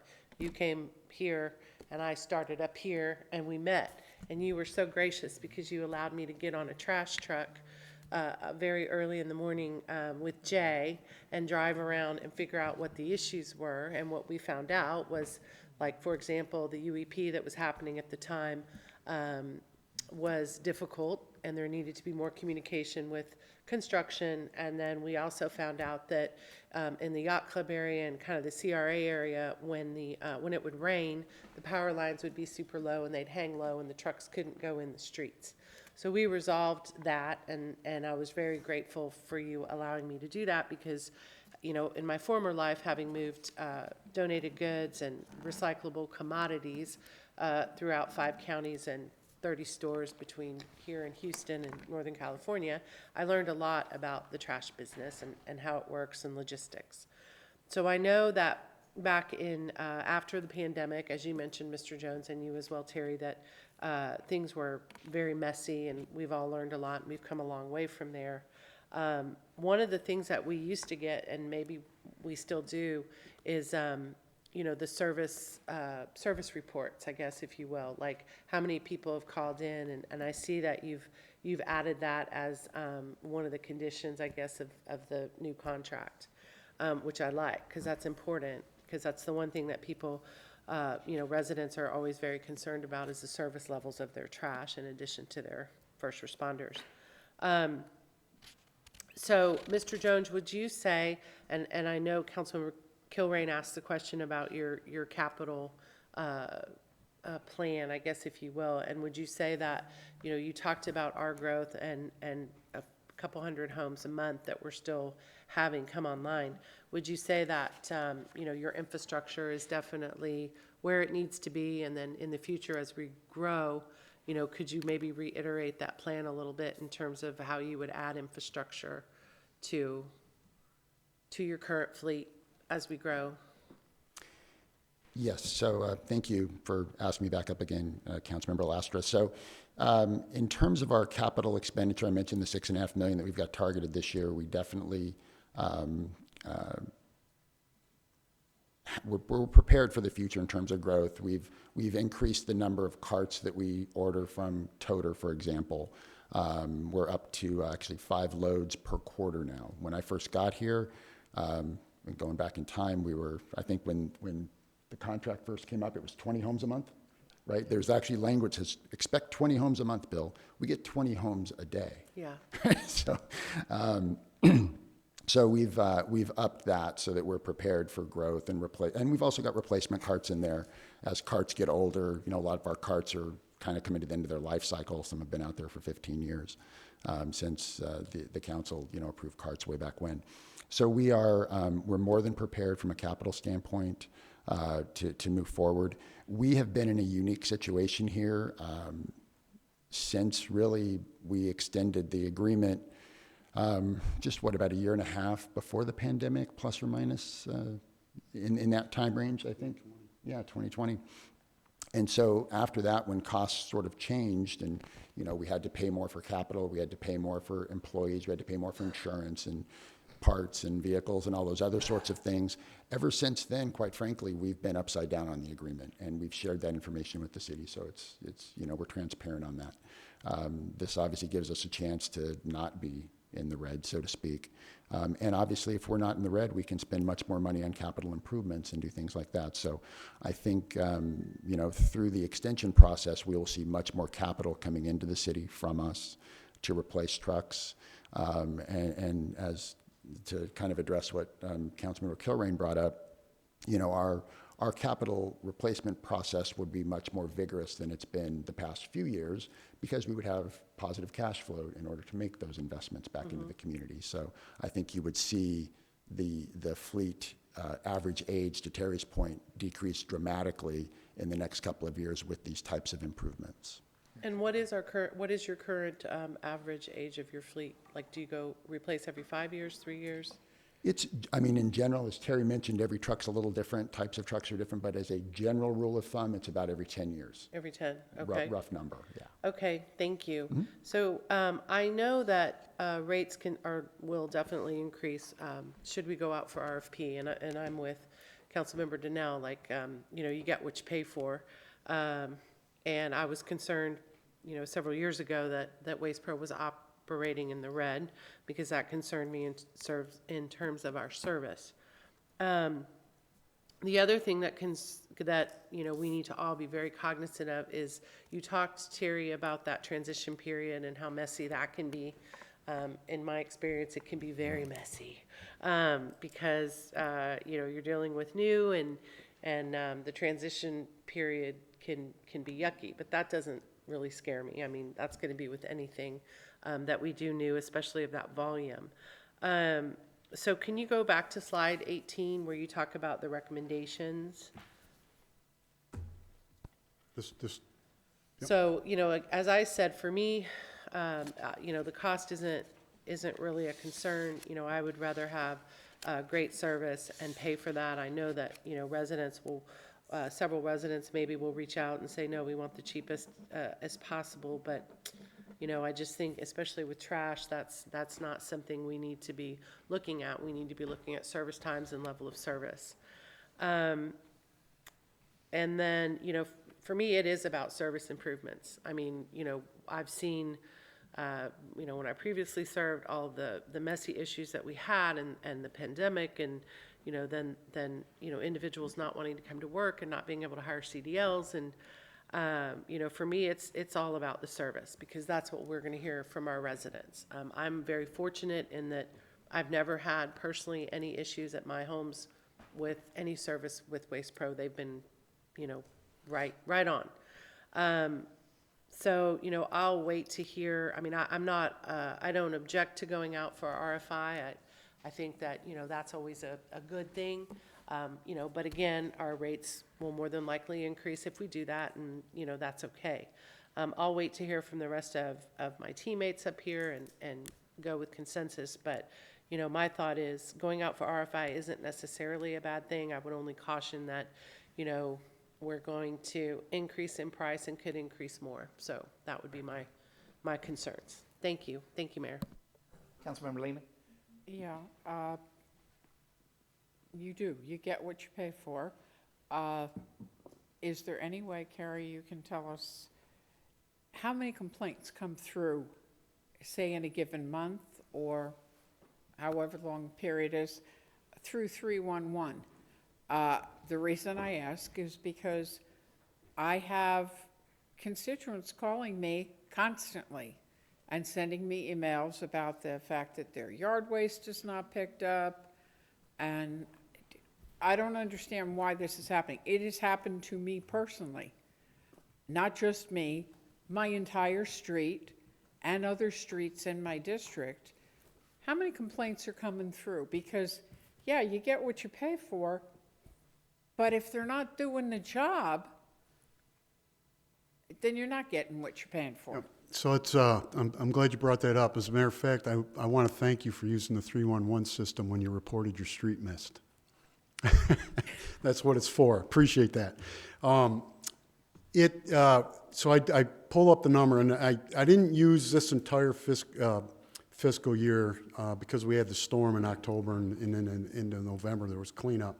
But last year, and I'm just talking about missed pickups of solid waste, recycling, horticulture, and bulk, we averaged about 240 calls a month on misses in 311 system. January and February of this year, we're averaging about 360.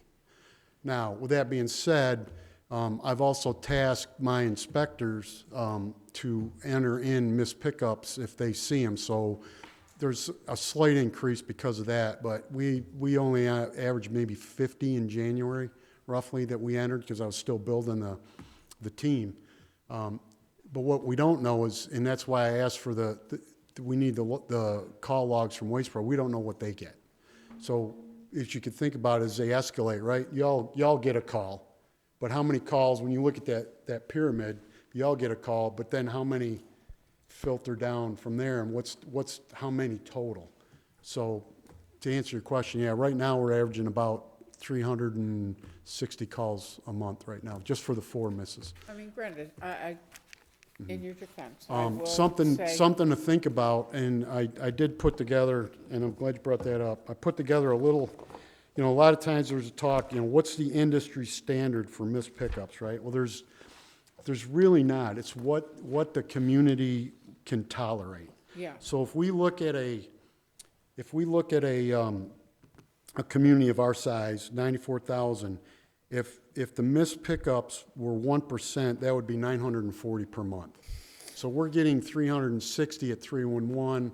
We can extrapolate that out. So I would say roughly we're probably at between 1% to 2% of missed pickups. And with that being said, for the 3 quarters last year, the first 3 quarters of this year, there were 70 solid waste requests that mentioned missed street and 23 that mentioned a missed neighborhood.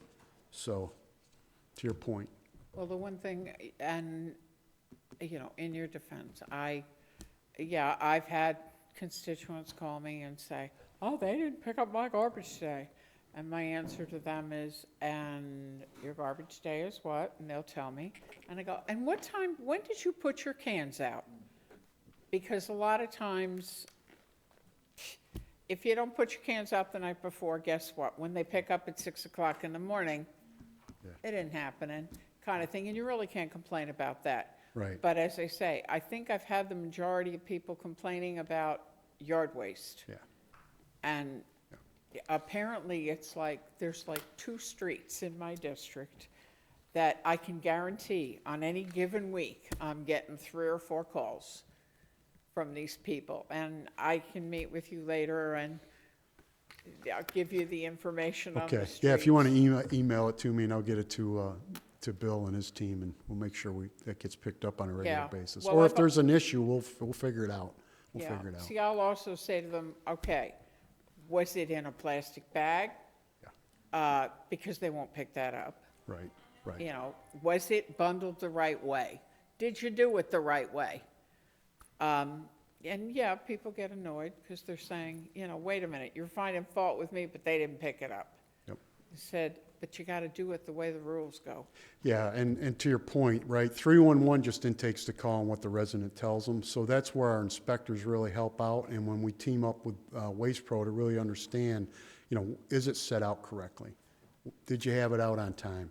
Those kinds of things, and we can work with the resident. The ones that, as far as, even when I was a private contractor, my biggest thing I was concerned with the repeated misses at a single household, obviously backdoor service misses, and whole streets and neighborhoods. Like a one-off, to your point, that could have been a late set out, you know, after a holiday, right? Everybody's going to work, or it's a holiday, a regular holiday, but the kids are off school. So everybody goes to work and they say, hey, you know, little Johnny, can you put the garbage out? And then he forgets because he's playing a video game. And then the truck comes by and he's like, uh-oh. Well, yeah, it was a garbage hauler. They forgot to set it. They didn't pick it up. I didn't set it out late. So to your point, there's things like that happen. And we look at that and the inspectors will work with Waste Pro. Like if we keep getting a repeat miss, then we put that on a hot list. Waste Pro puts it on a hot list. And we work to make sure that it's getting picked up. It may be, especially with new builds, it may be that whole block is vacant and somebody built a new house and you got a CO right in the middle of the block. And that house, the driver hasn't been going that way. Not saying they shouldn't be, but to that point. No, I know. Yeah. And granted, a lot of times with people not putting it out on time, with the third eye, that picks that up. Yep, sure does, yes. Yeah, it does. Thank you very much. Yep, thank you. Okay, I guess I'll jump in here real quick. You know, to me, it's a business decision. And when I look to make a business decision, for me personally, I think you have to look at, like some has mentioned, not necessarily cheaper is always better. You get what you pay for. And I understand that in business. When I look at the numbers, and right now, just one quick question before I get into, I guess, my opinion. Right now at the 1372, for the next 2 years in 2026, 2027, that is increased based upon CPI, correct? Correct, In our current contract form? correct, which I'm estimating about 4% a year right now. Great, because that's what I did my numbers on. Oh, okay, good. So what I looked at for the next couple years, you know, their contract ends in September of 2027. Right now, we're at 1372, and we're paying about $16 million. If you go to 4% increase, that'll take us to 14.27. And that, if you do that same 4% on that 16 million, we're at $16,624,000. If you go to 2027, another 4%, that takes us to 1484, which is an additional, that will take our, from $16,640, if you add 4% on that, that takes us to $17,305,600. If you add those two numbers together for 2026, 2027, the 16,640 and the 17.3 million, that takes us to about almost $34 million for those 2 years. Now let's back up. Could you put the chart on page 13, I believe it is. So if we go with the extension now, because, you know, Waste Pro wants to have the extension implemented in 2026, at the 2656 rate, that's an 80% increase from from where we would be from the 1372 to the 2656.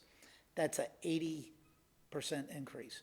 Now, I asked you the question earlier, what were your estimates on what you think it's going to cost us with a new contract?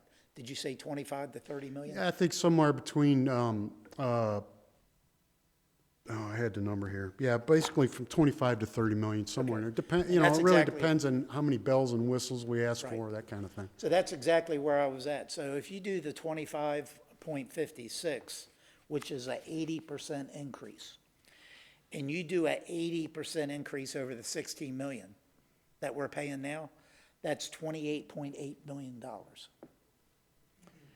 for the first year. And for the second year, it's 31.1, because there's an 8% increase between the 2656 and the 2762. That's an 8% increase. So for that 2-year period of time, if we extend the contract, it's going to cost us $59.9 million. The first example that I gave you of $34 million. So that's a difference of about $26 million of an additional expense that we are going to incur over that 2-year period of time. Then you look at 2028. Right now, based on their extension, they're at 2873. And you go down the list there of individuals, different counties and municipalities throughout the state.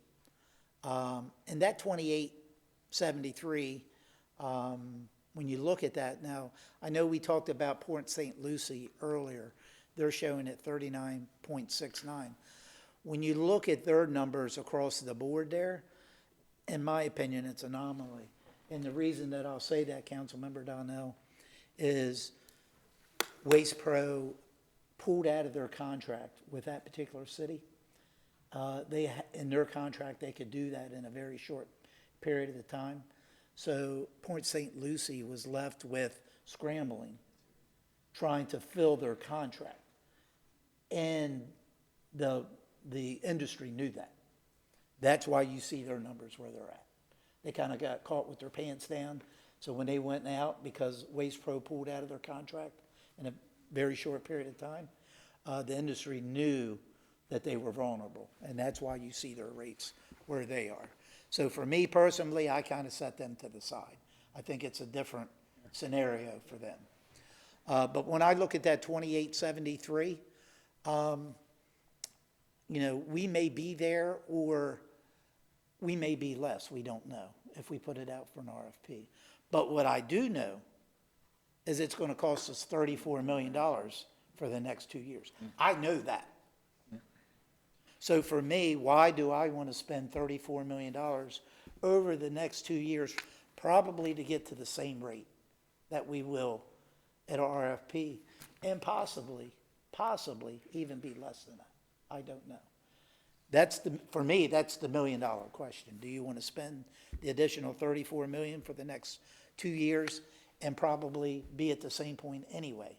So it's not like we're saying to Waste Pro, you can't bid on it. They still have that opportunity in the RFP, and I hope they do.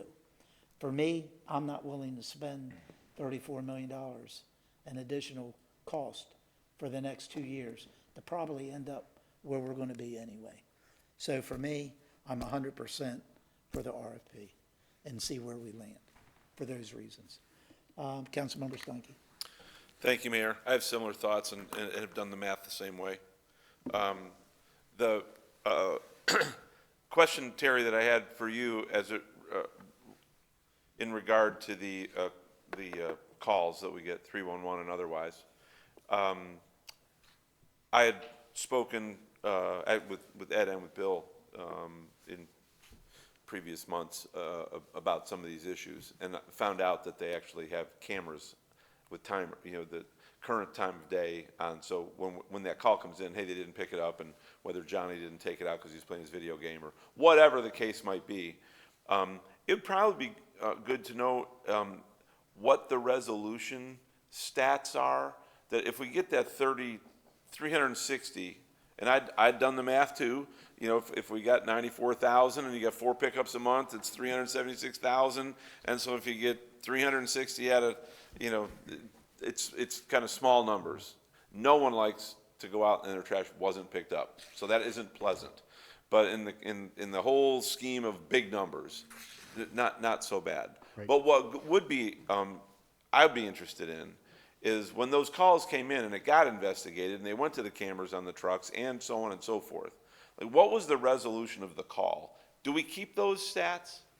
We don't keep the stats. What we do is Waste Pro sends us their daily resolution list, and most of the time, if it's call out as a missed pickup, it's completed, and then we just close it out. We let the citizen know that they took care of it, and then the inspector. They let us know the inspector was out to verify that it's completed, and then we close it out. There are times where, to your point, it wasn't out or whatever, and they use their cameras, and they'll send us the pictures before and after, or whatever the case may be, and then we'll let the resident know that it wasn't out. But I'll have to work with Tyler to be able to do a search for that kind of information. The system's not set up to provide those stats, or we just start keeping them manually.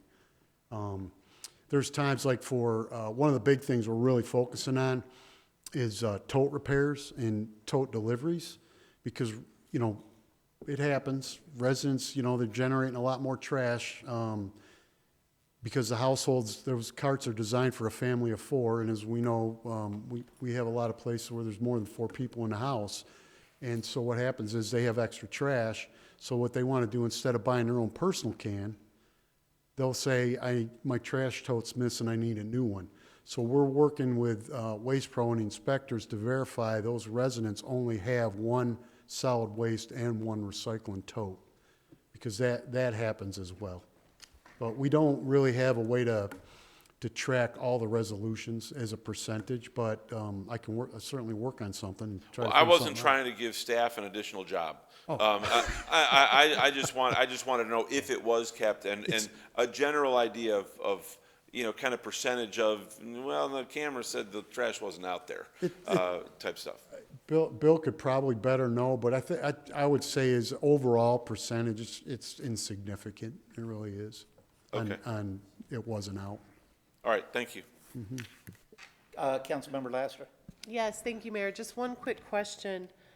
Mr. Jones, in terms of, sorry, I'm really trying to understand. I really just want to talk service, right? Because that's what residents care about. That's what we care about. So on average, what would you say, like how many touches do you have a month? And then like what's your miss rate now? Well, again, thanks for asking me back up here. With 94,000 homes, 4 services, average month is probably about 1.6 million plus or minus Really? touches, potential Really? touches. Okay, Just okay. within the city. 360 is 0.2%. I mean, it's of the overall touches. of the overall touches, yeah.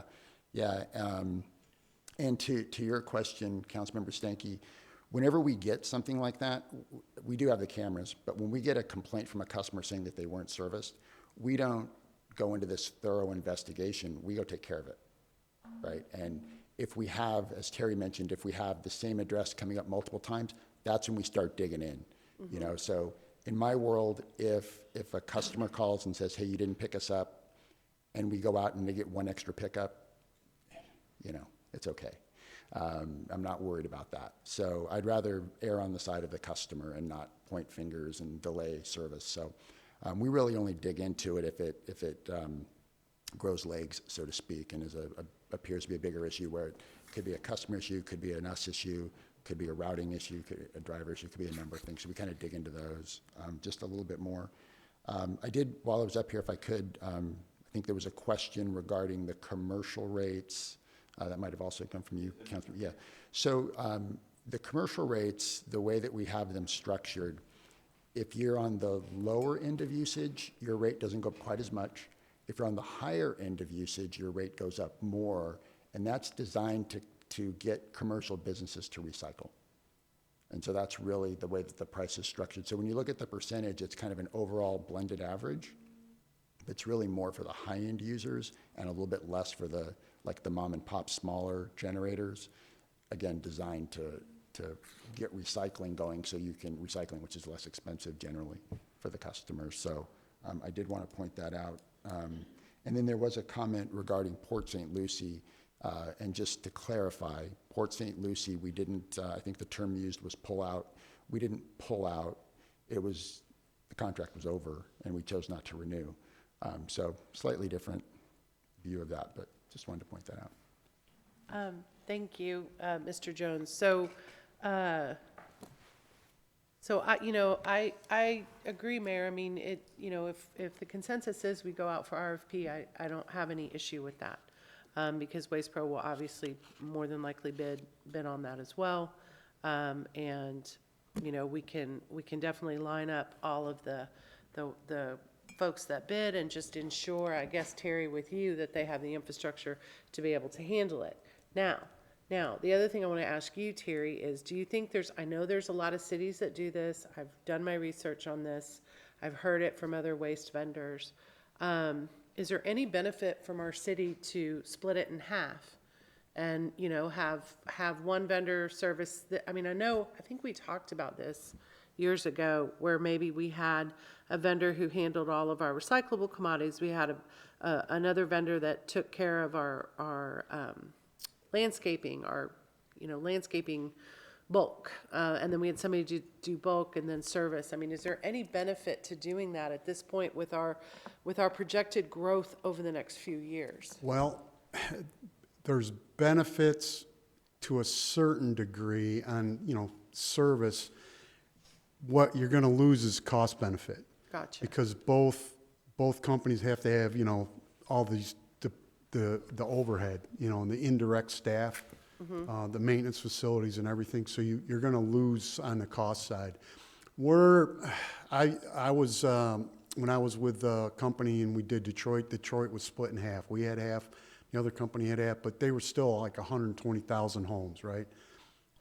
I think we're still below that level. But you take a municipality like New York City, Los Angeles, they have multiple zones only because of the size. I think we're still at that no, 2050. but maybe we ought to think about Well, I it. was going to say, will we be by 2027, 28, 2030?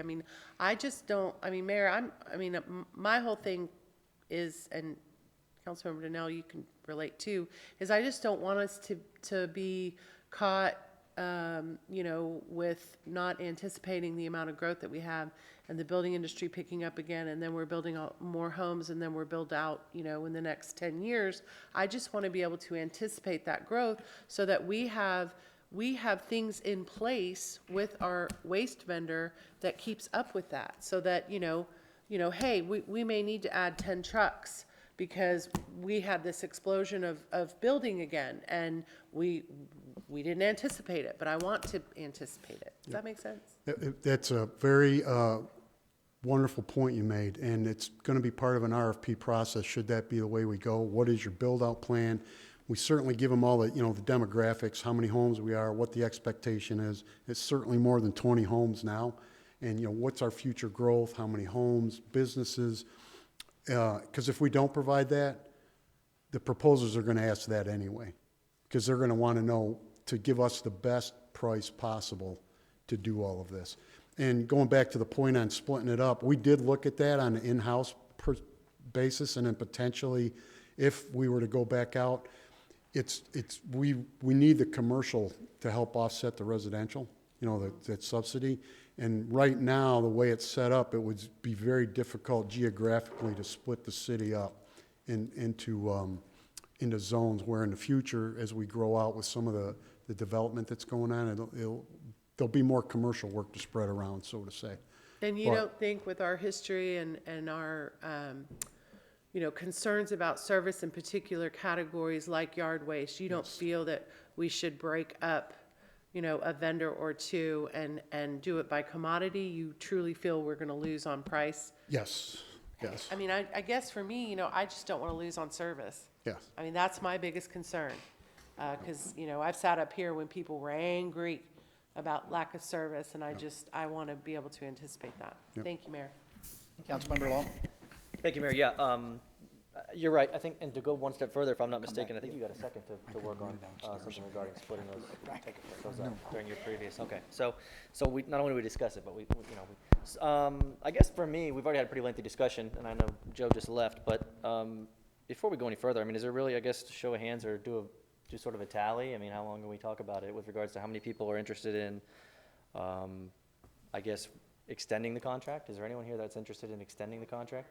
Well, that's what I figured we would do. Let's do that then before I go, because, Councilmember Kaduke had a comment, so I was going to give you the opportunity. well, I don't want to waste any more time if it's already heading that way, so I'll defer, I I can guess. start down here and we can go all the way up the line. If we are concerned about service, which is exactly what our citizens and constituents are always complaining about, because cost is cost is cost and taxes are taxes, then we should extend the contract, in my humble opinion. So I'm for extending the contract. Okay, RFP. RFP for me. RFP. RFP.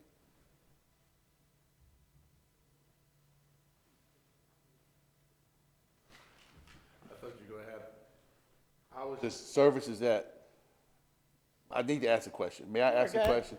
Mr. Jones, I need to ask you this direct question. Would you come forward, please, on this? And that will help me give you a direct answer, because there was an assertion that said, because it makes total sense to me to go for an RFP. If someone said that if we were to do that, then certainly Waste Pro would bid out. The question is, was that if we were to go to an RFI, because again, the numbers are the numbers of $34 million, has my attention. If we were to do that and go out just to test the market, would you, because you're here, you're a good neighbor, you know, how would that impact you, and would you bid out, or what are your thoughts on that? We would read the RFP, obviously, and entertain it. I can't at this point guarantee you we would bid on it. It would depend on what it looks like. You know, we're right here, obviously, we are current partners. There's a high likelihood we would bid on it, but not knowing the exact structure, I couldn't guarantee you right now that we would bid on it. The other thing that I would say is that, you know, what we've brought forth today are the initial negotiations. They're not necessarily the final negotiations. So if there was some desire for us to look at some other options, we certainly could take a look at that. This is just the initial, you know, draft, I suppose. But if there are certain desires, and I heard a couple of different specifics that people wanted to see that maybe we didn't address, you know, we could certainly sit down with, if staff was in agreement, we could certainly sit down and take a look at those. Thank you for answering the question. Thank you. I'm going to go to extend the contract.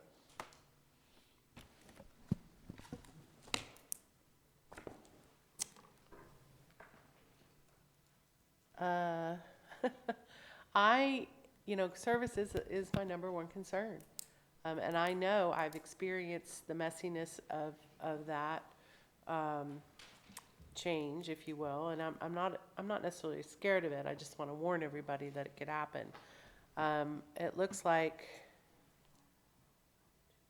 we're split. I don't have an issue for going out for RFP, because I feel like if Waste Pro is going to bid on it, you know, that says something. So, but I will warn everyone that, you know, should we make a change, there will be several months that it will be yucky. Thank you, Mayor. Thank you. Yeah, think let's just, we- he's coming up. Yeah, Can I we talk got- then, I guess, real Sure, briefly, go while ahead. he's, where I was gonna get to the point, and I get the service versus the numbers. But one thing that the mayor was getting at, and I tried to consolidate, I went a different angle on it because we've got the numbers before us here on this exact chart. You look at the 26, 27, 28. So what the mayor was saying was we're foregoing, if we renew now, we're foregoing 26 and 27 at the existing rates that we've got, right? And so what he was doing, but he was looking at the aggregate, and I did it in a way that you could digest it in the numbers we're actually working at, is those numbers were presented to us previously, so I know you did it the hard way, but he previously gave us 25, 26, under the existing is 1426, and 27 is 1483, okay? So we're looking here at 26 and 27. So if you average that, let's just call it 27, because it's 2656 and 2762. You average that, and then you subtract it, the difference between the two numbers I just provided you, which are the existing, and you're looking at about a $15 difference. Okay, so you multiply that over the years that are remaining, $30.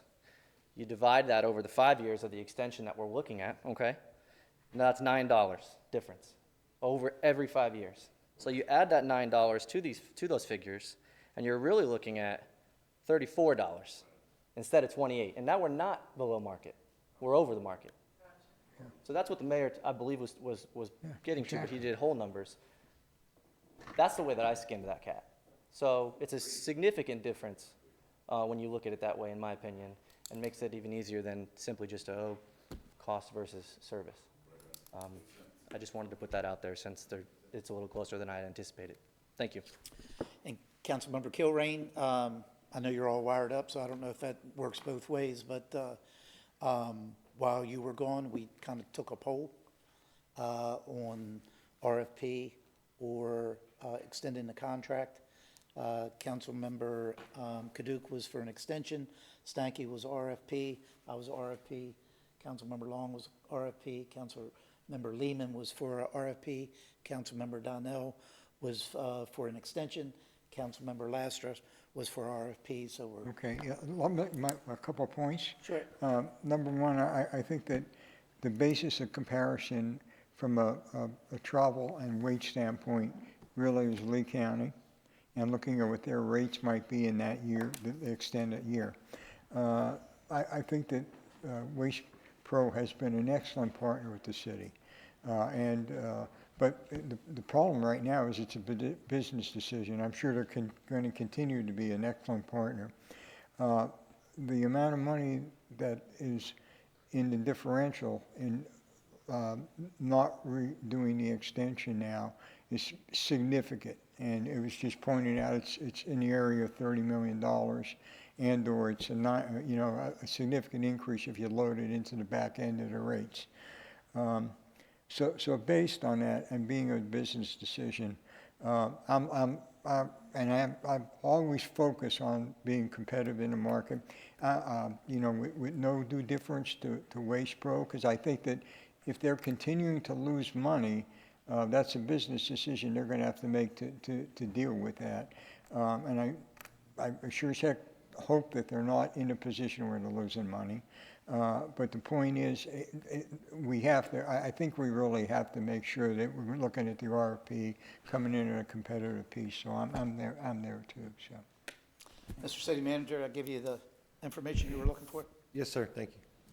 All right, I think we're going to take a break, maybe come back about 11:25. I could never make it quite there.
Nicole, could you get the microphone a little closer to you, please? That better? Thank you. There we go. No problem. Today, though, we will focus on an overview of budget. We're going to walk through the timeline that we've currently developed. We're going to have discussions on structural budget balances, walk through our fund types and what we're required to budget for, and just give you a broad overview of how our budget process works, who we work with, what we do, and why we're here. So why do we budget? What is the purpose? A budget provides the city with a plan. This plan allows city staff the ability to fulfill city council and city management strategic initiatives while providing services for our citizens. The budget is an estimate of your proposed expenditures and revenues for any fiscal year, and per state statute, we do have the legal authorization to expend city funds from October 1st through September 30th. The budget is one of the most important activities any city government or municipality can undertake. It is the focal point for any key resource decisions that you may make, and ultimately, at the end of the day, the budget is an extremely powerful tool. So how do we budget? The GFOA, or the Government Finance Officers Association, has identified some basic best practices for budgeting. All of these documents today have been provided to you in your packet. I know it's a lot of information, but this is all the documents that we use that help us base our best practices. The GFOA recommends that government adopt rigorous policies for all operating funds aimed at achieving and maintaining a structurally balanced budget. The guidelines walk us through how to identify what structural balance means and what the components of reaching the structural balance look like.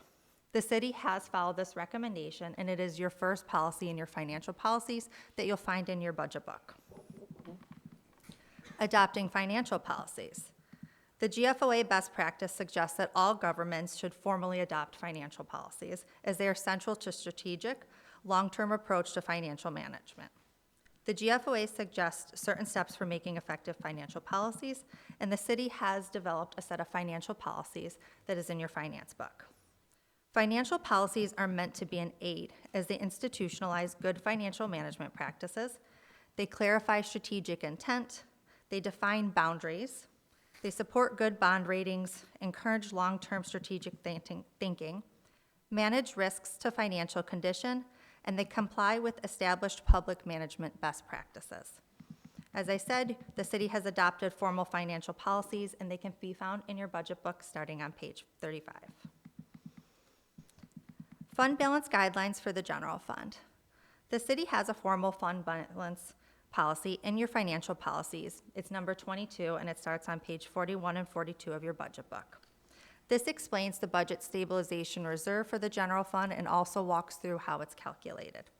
We also have the breakdown of your committed reserves, specifically your disaster reserve and your land acquisition reserve, and it also walks through your assigned reserves, which include your prior year encumbrances and any one-time use of funds that have been previously approved by council that are adopted into the budget each year. Working capital targets for enterprise funds. The city's financial policy number 23 on page 42 of your budget book breaks down the city's various enterprise funds and the reserve requirements that have been adopted. These are all based on the guidelines from GFOA best practices. Recommended best budget practices. This is the biggest and most detailed pamphlet of information that you guys received. It's a very detailed and in-depth document that walks us through how to budget. It provides a full framework for local governmental budgeting. It touches basically everything from your budget processes to best practices, how to communicate and involve not only the community but stakeholders.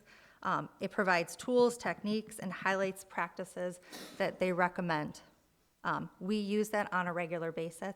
It's part of the structure of how we have built our current practice and what we practice on a regular basis. Recommended budget practices from the National Advisory Council on State and Local Budgeting. At some point in time, they discovered that not enough information about effective budgeting and best practices existed, so the GFOA and 7 other state and local agencies created the NAC SLB, where they developed a budgeting framework and recommended best budgeting practices, and that's one of the guidelines that we currently use today when developing our budget. So understanding your budget. There are 4 components to the budget that are important to focus on, and our current budget book does highlight all of these. Policy document. The budget overview section of your budget book contains all the city's financial policies, including budget management, operating management, fund balance management, debt and treasury management, account management, and all of your economic resources. As an operations guide, the document as a whole works as a complete operations guide. Our budget book is currently broken out and focuses on department basis. We do that on individual department pages as well as in your asset management program section. We've broken it out by department. This helps not only the citizens but management see what each department is accomplishing and then have a better understanding of what their plans are for the future.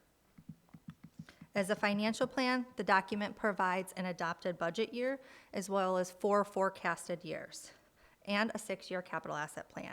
This highlights all the future needs for the city as well as focuses on the current needs. As a communications tool, the entire document has been designed with communication in mind. Over the last couple of years, we have spent a lot of time reviewing other cities, meeting with departments, citizens, to see how we can better effectively communicate our budget. That's kind of how we moved into the gear of focusing on department basis. The goal of the document is to present information that's easy to follow and highlights not what only departments are going to accomplish, but planning for the future.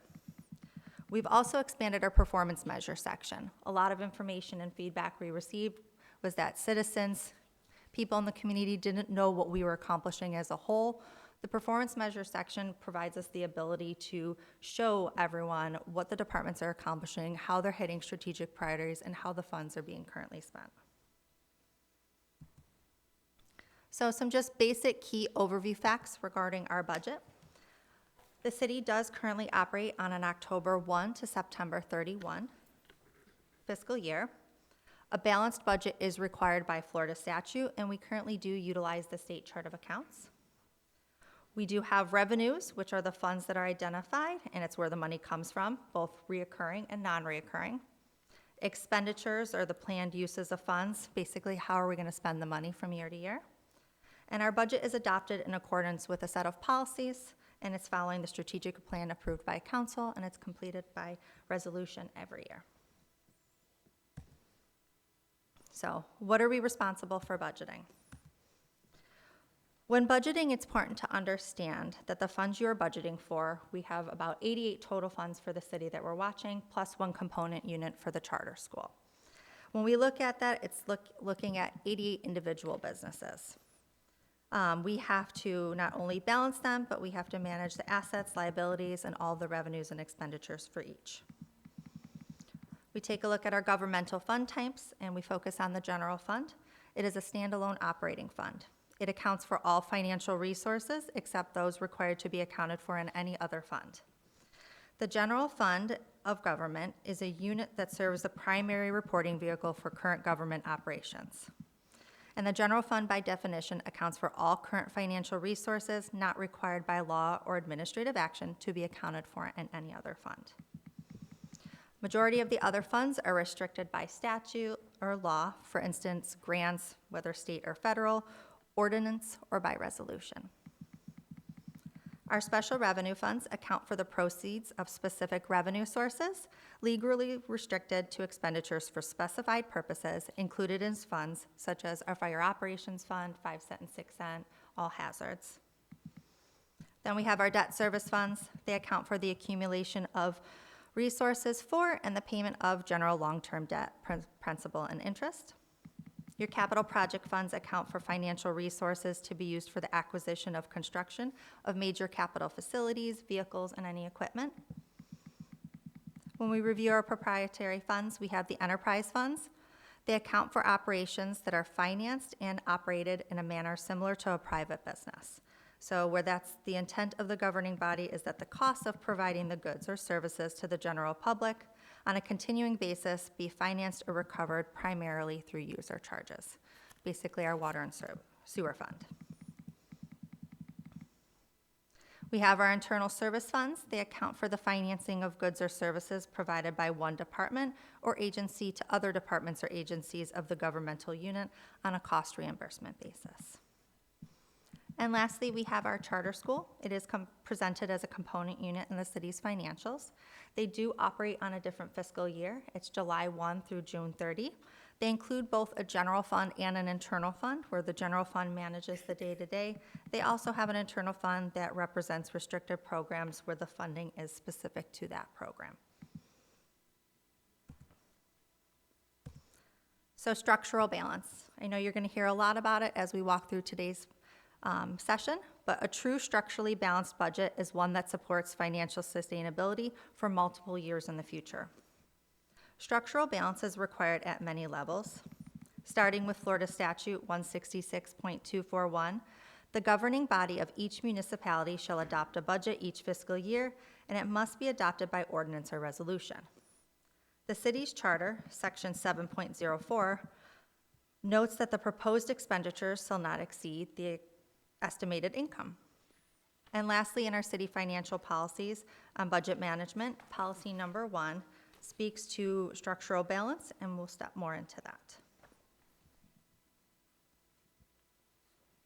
As we go further into budget management and structural balance, the GFOA suggests that a government should adopt a formal policy calling for structural balance. The first policy in our financials achieves this recommendation. In order to accomplish a structurally balanced budget, the first step any government should take is to identify key items related to structural balance.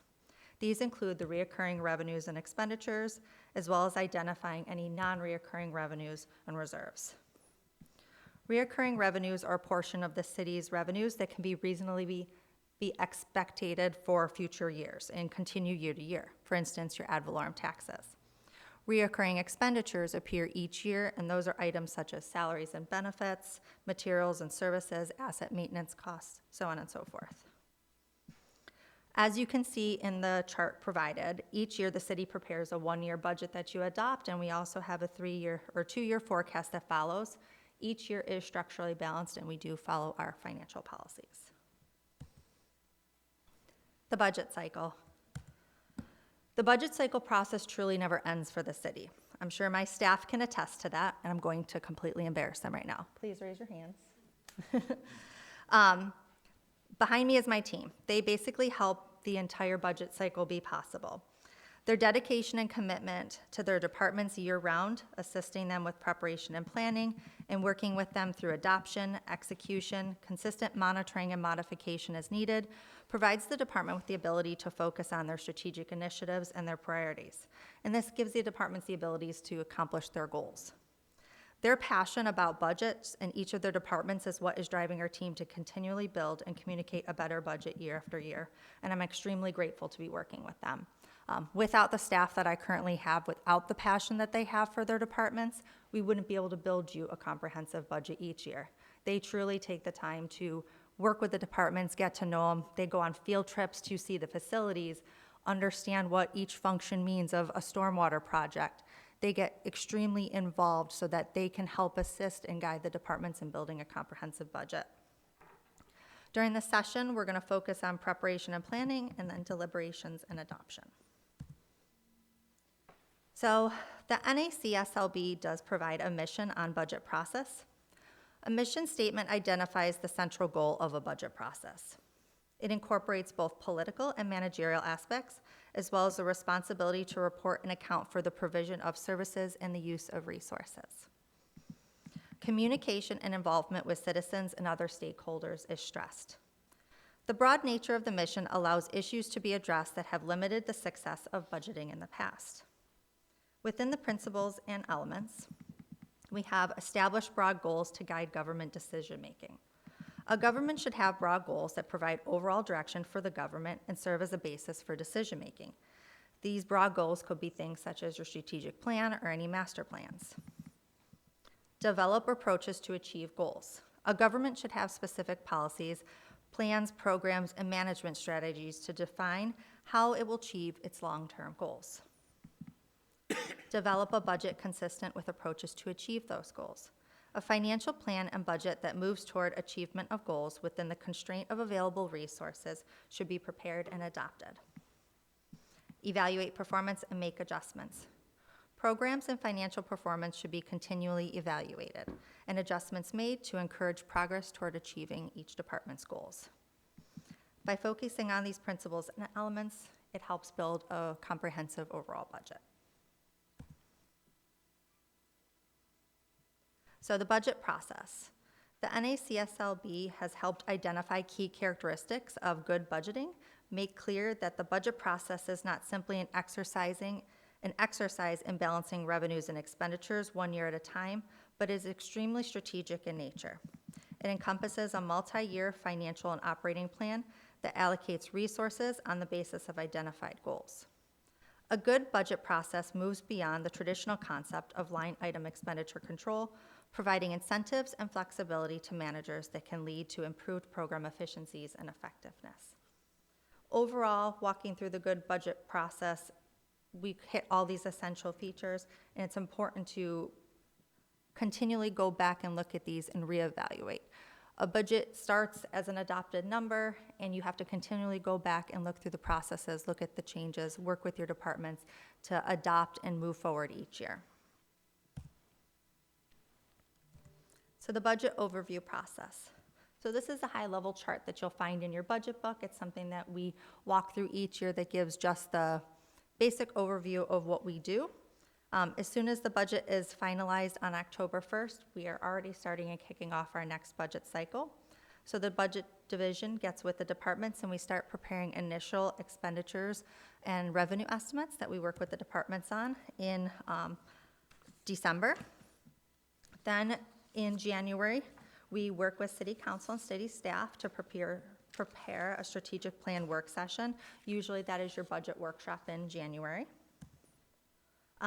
From December through February, budget and departments work together to prepare revenue estimates as well as any operating and expenditures. Once departments submit their final numbers, budget staff does review those numbers, and they will either kick back and look for additional information, or we'll move forward and we'll process that down. Then we'll take that information to upper management and prepare a budget, proposed budget for council that's distributed in July. We move to August, where we have our annual workshops. Council sets a proposed millage rate at the end of July after we receive our July 1st values from the property appraiser. And then you have your first and final public hearing set to adopt the budget in September. And then your new fiscal year begins on October 1st. Budget communication and involvement. The NACSLB highlights the importance of the aspect of the budget process that cannot be overstated. Budget communication is extremely important in having an effective budget. Regular and frequent reporting is necessary to provide accountability, educate and inform stakeholders, and improve confidence in the government. Communication is an essential component of every aspect of the budget process. When we talk about who to involve, we're discussing about our stakeholders, and a stakeholder can be anyone from a citizen to customers, elected officials, management, employees. It could be any stakeholder groups that we involve. We work with those stakeholders and we help identify any issues or concerns that can be done through surveys or any work sessions that are involved. As we work with individuals or any of our stakeholders, we're always working to gain support for the budget that we're preparing. We want to work in coordination together. And then eventually, once we finalize the budget, reporting back to all of our groups what's being accomplished, how the budget is being managed, and the steps forward.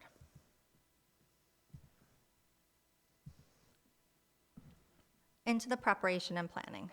We gave you kind of a high-level overview. This is going to give you a little bit more details into all the steps that go into the preparation and planning of the budget.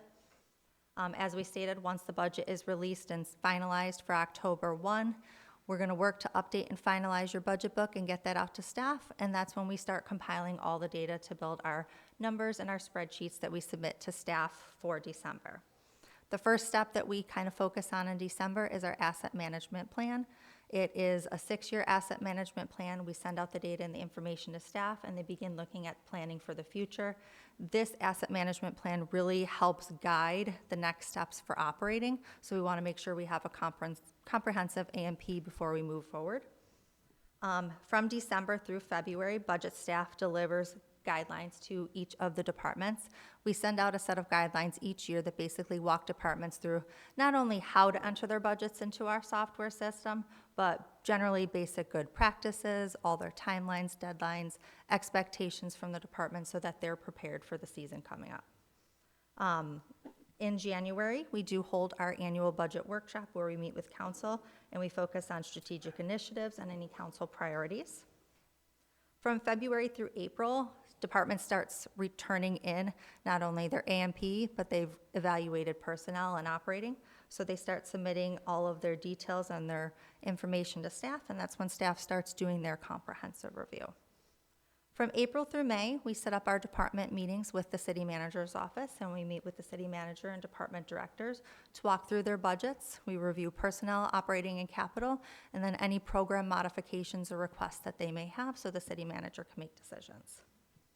On June 1st, we do receive our first round of initial estimates from the property appraiser. So we take that into account, we roll that into the budget, and then we reevaluate where we currently are. In June, the city manager meets with staff, and we do have another workshop where we meet with 2 days. And we focus on the different departments and the requests coming forward, and we utilize the information from that meeting to roll into the current budget build. And then on July 1st, we receive the property appraiser certified taxable values, and we use those numbers to help develop our proposed budget book.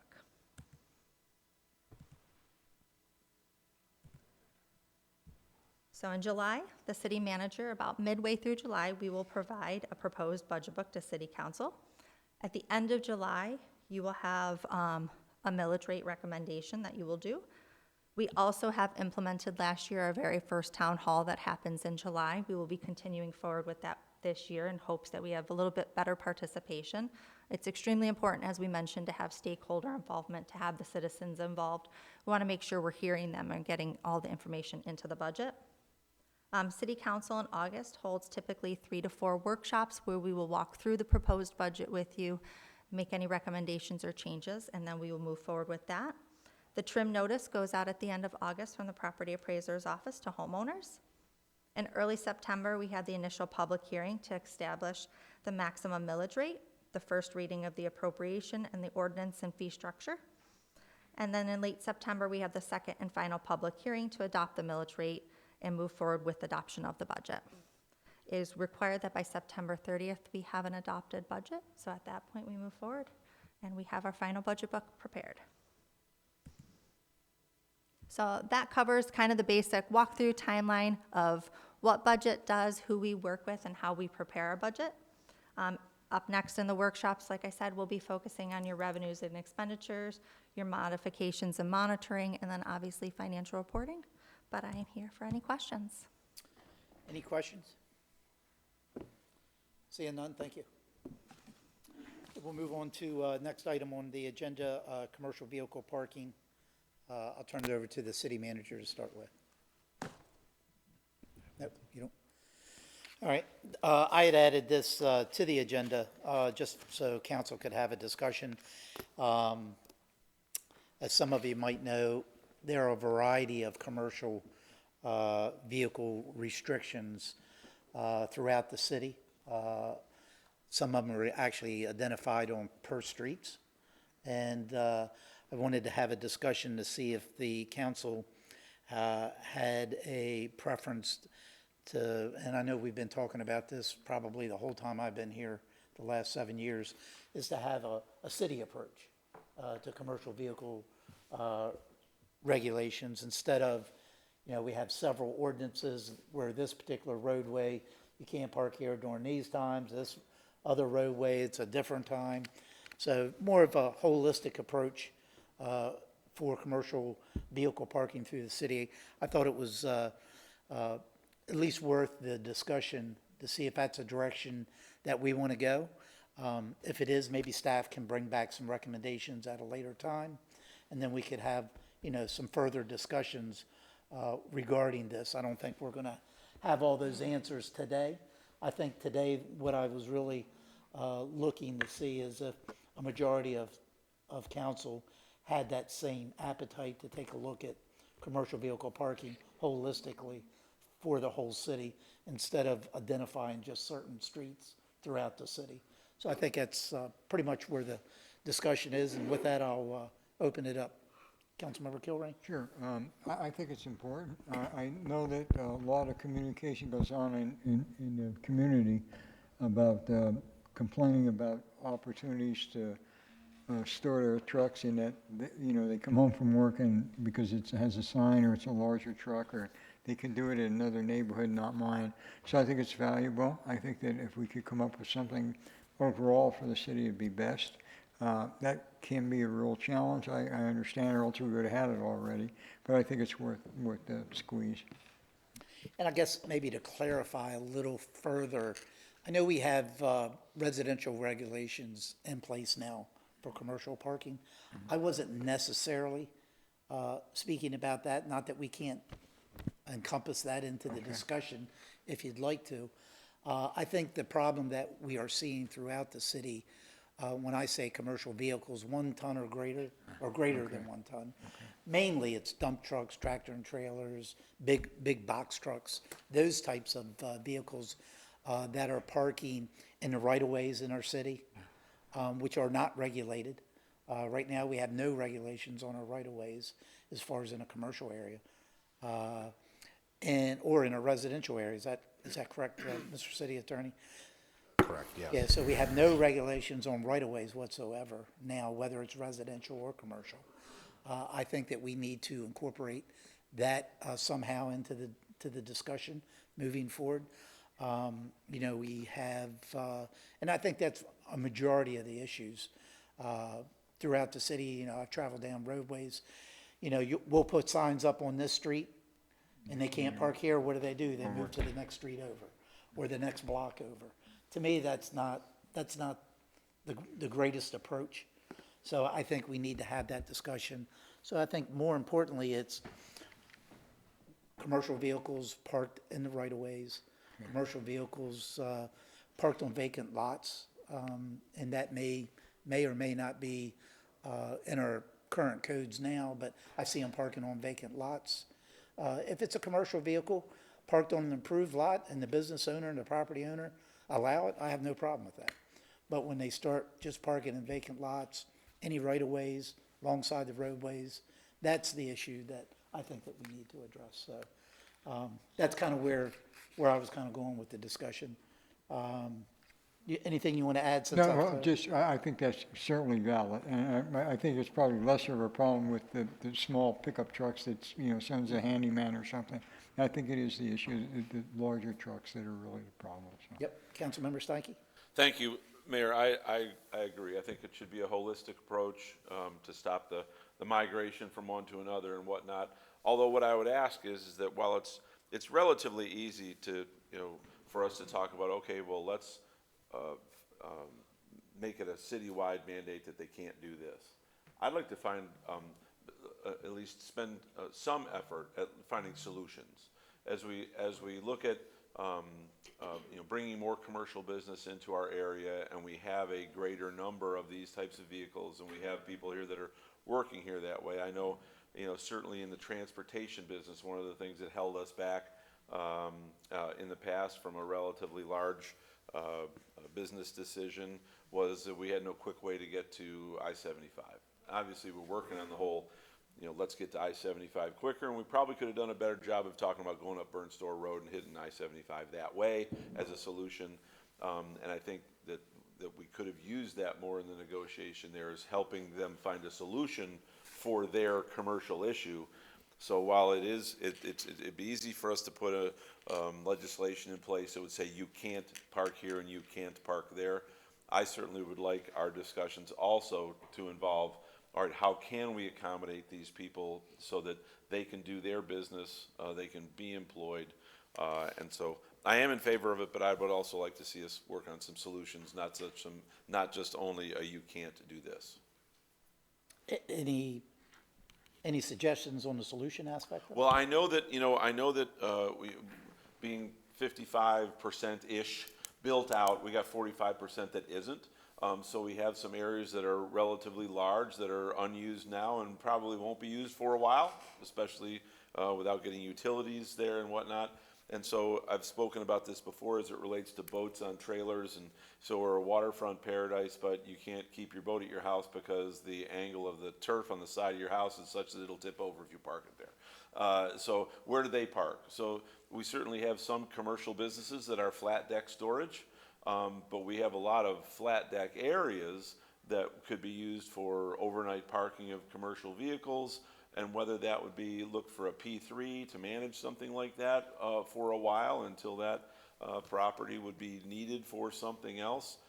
That's just spitballing, you know. But I think that's the type of discussion we could have in a COW format of, hey, let's talk about some different things that we might want to consider.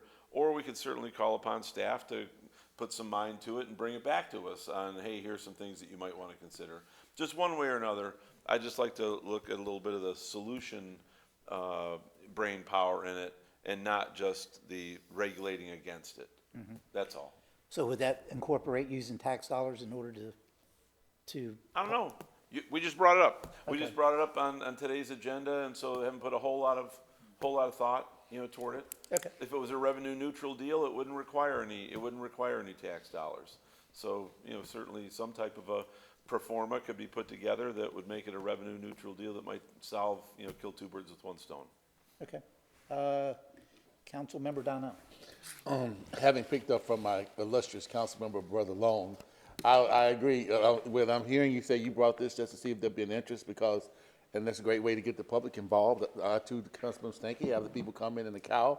We're not gonna solve it, get it together. That's what I thought. Just kind of, and then figure it out from there. So I'm all about you bringing it back. Okay. Councilmember Lehman. Yeah, up on Burnt Store, there is like an RV parking area.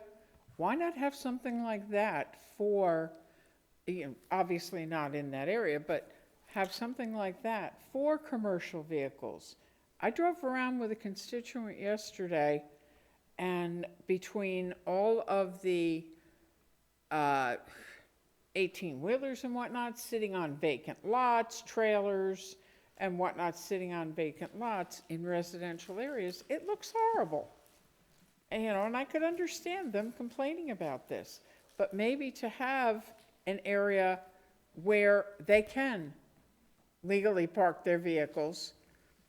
And I realized that, yeah, it'd be a pain in the tush because they'd have to then have some, you know, they'd have to park their vehicle up there, have someone come and pick them up, but at least then it's not going to be all over in right-of-ways, blocking roads and whatnot. I think that would be a better idea. Okay, Councilmember Kadouk. Thank you. I agree. We have a commercial vehicle problem. I see it all over the place. But my question is, wouldn't that be a storage unit? If we did this and there's a moratorium on storage units? It's, what you're discussing is called open storage, not mini storage. Okay. There are 3 of them in the community now. 2 of them are on Diplomat. 1 of them is off of Pondella. The trend more so now has been to go towards like a caves where they're actually, the vehicles and equipment are inside because they don't fit in the mini storage.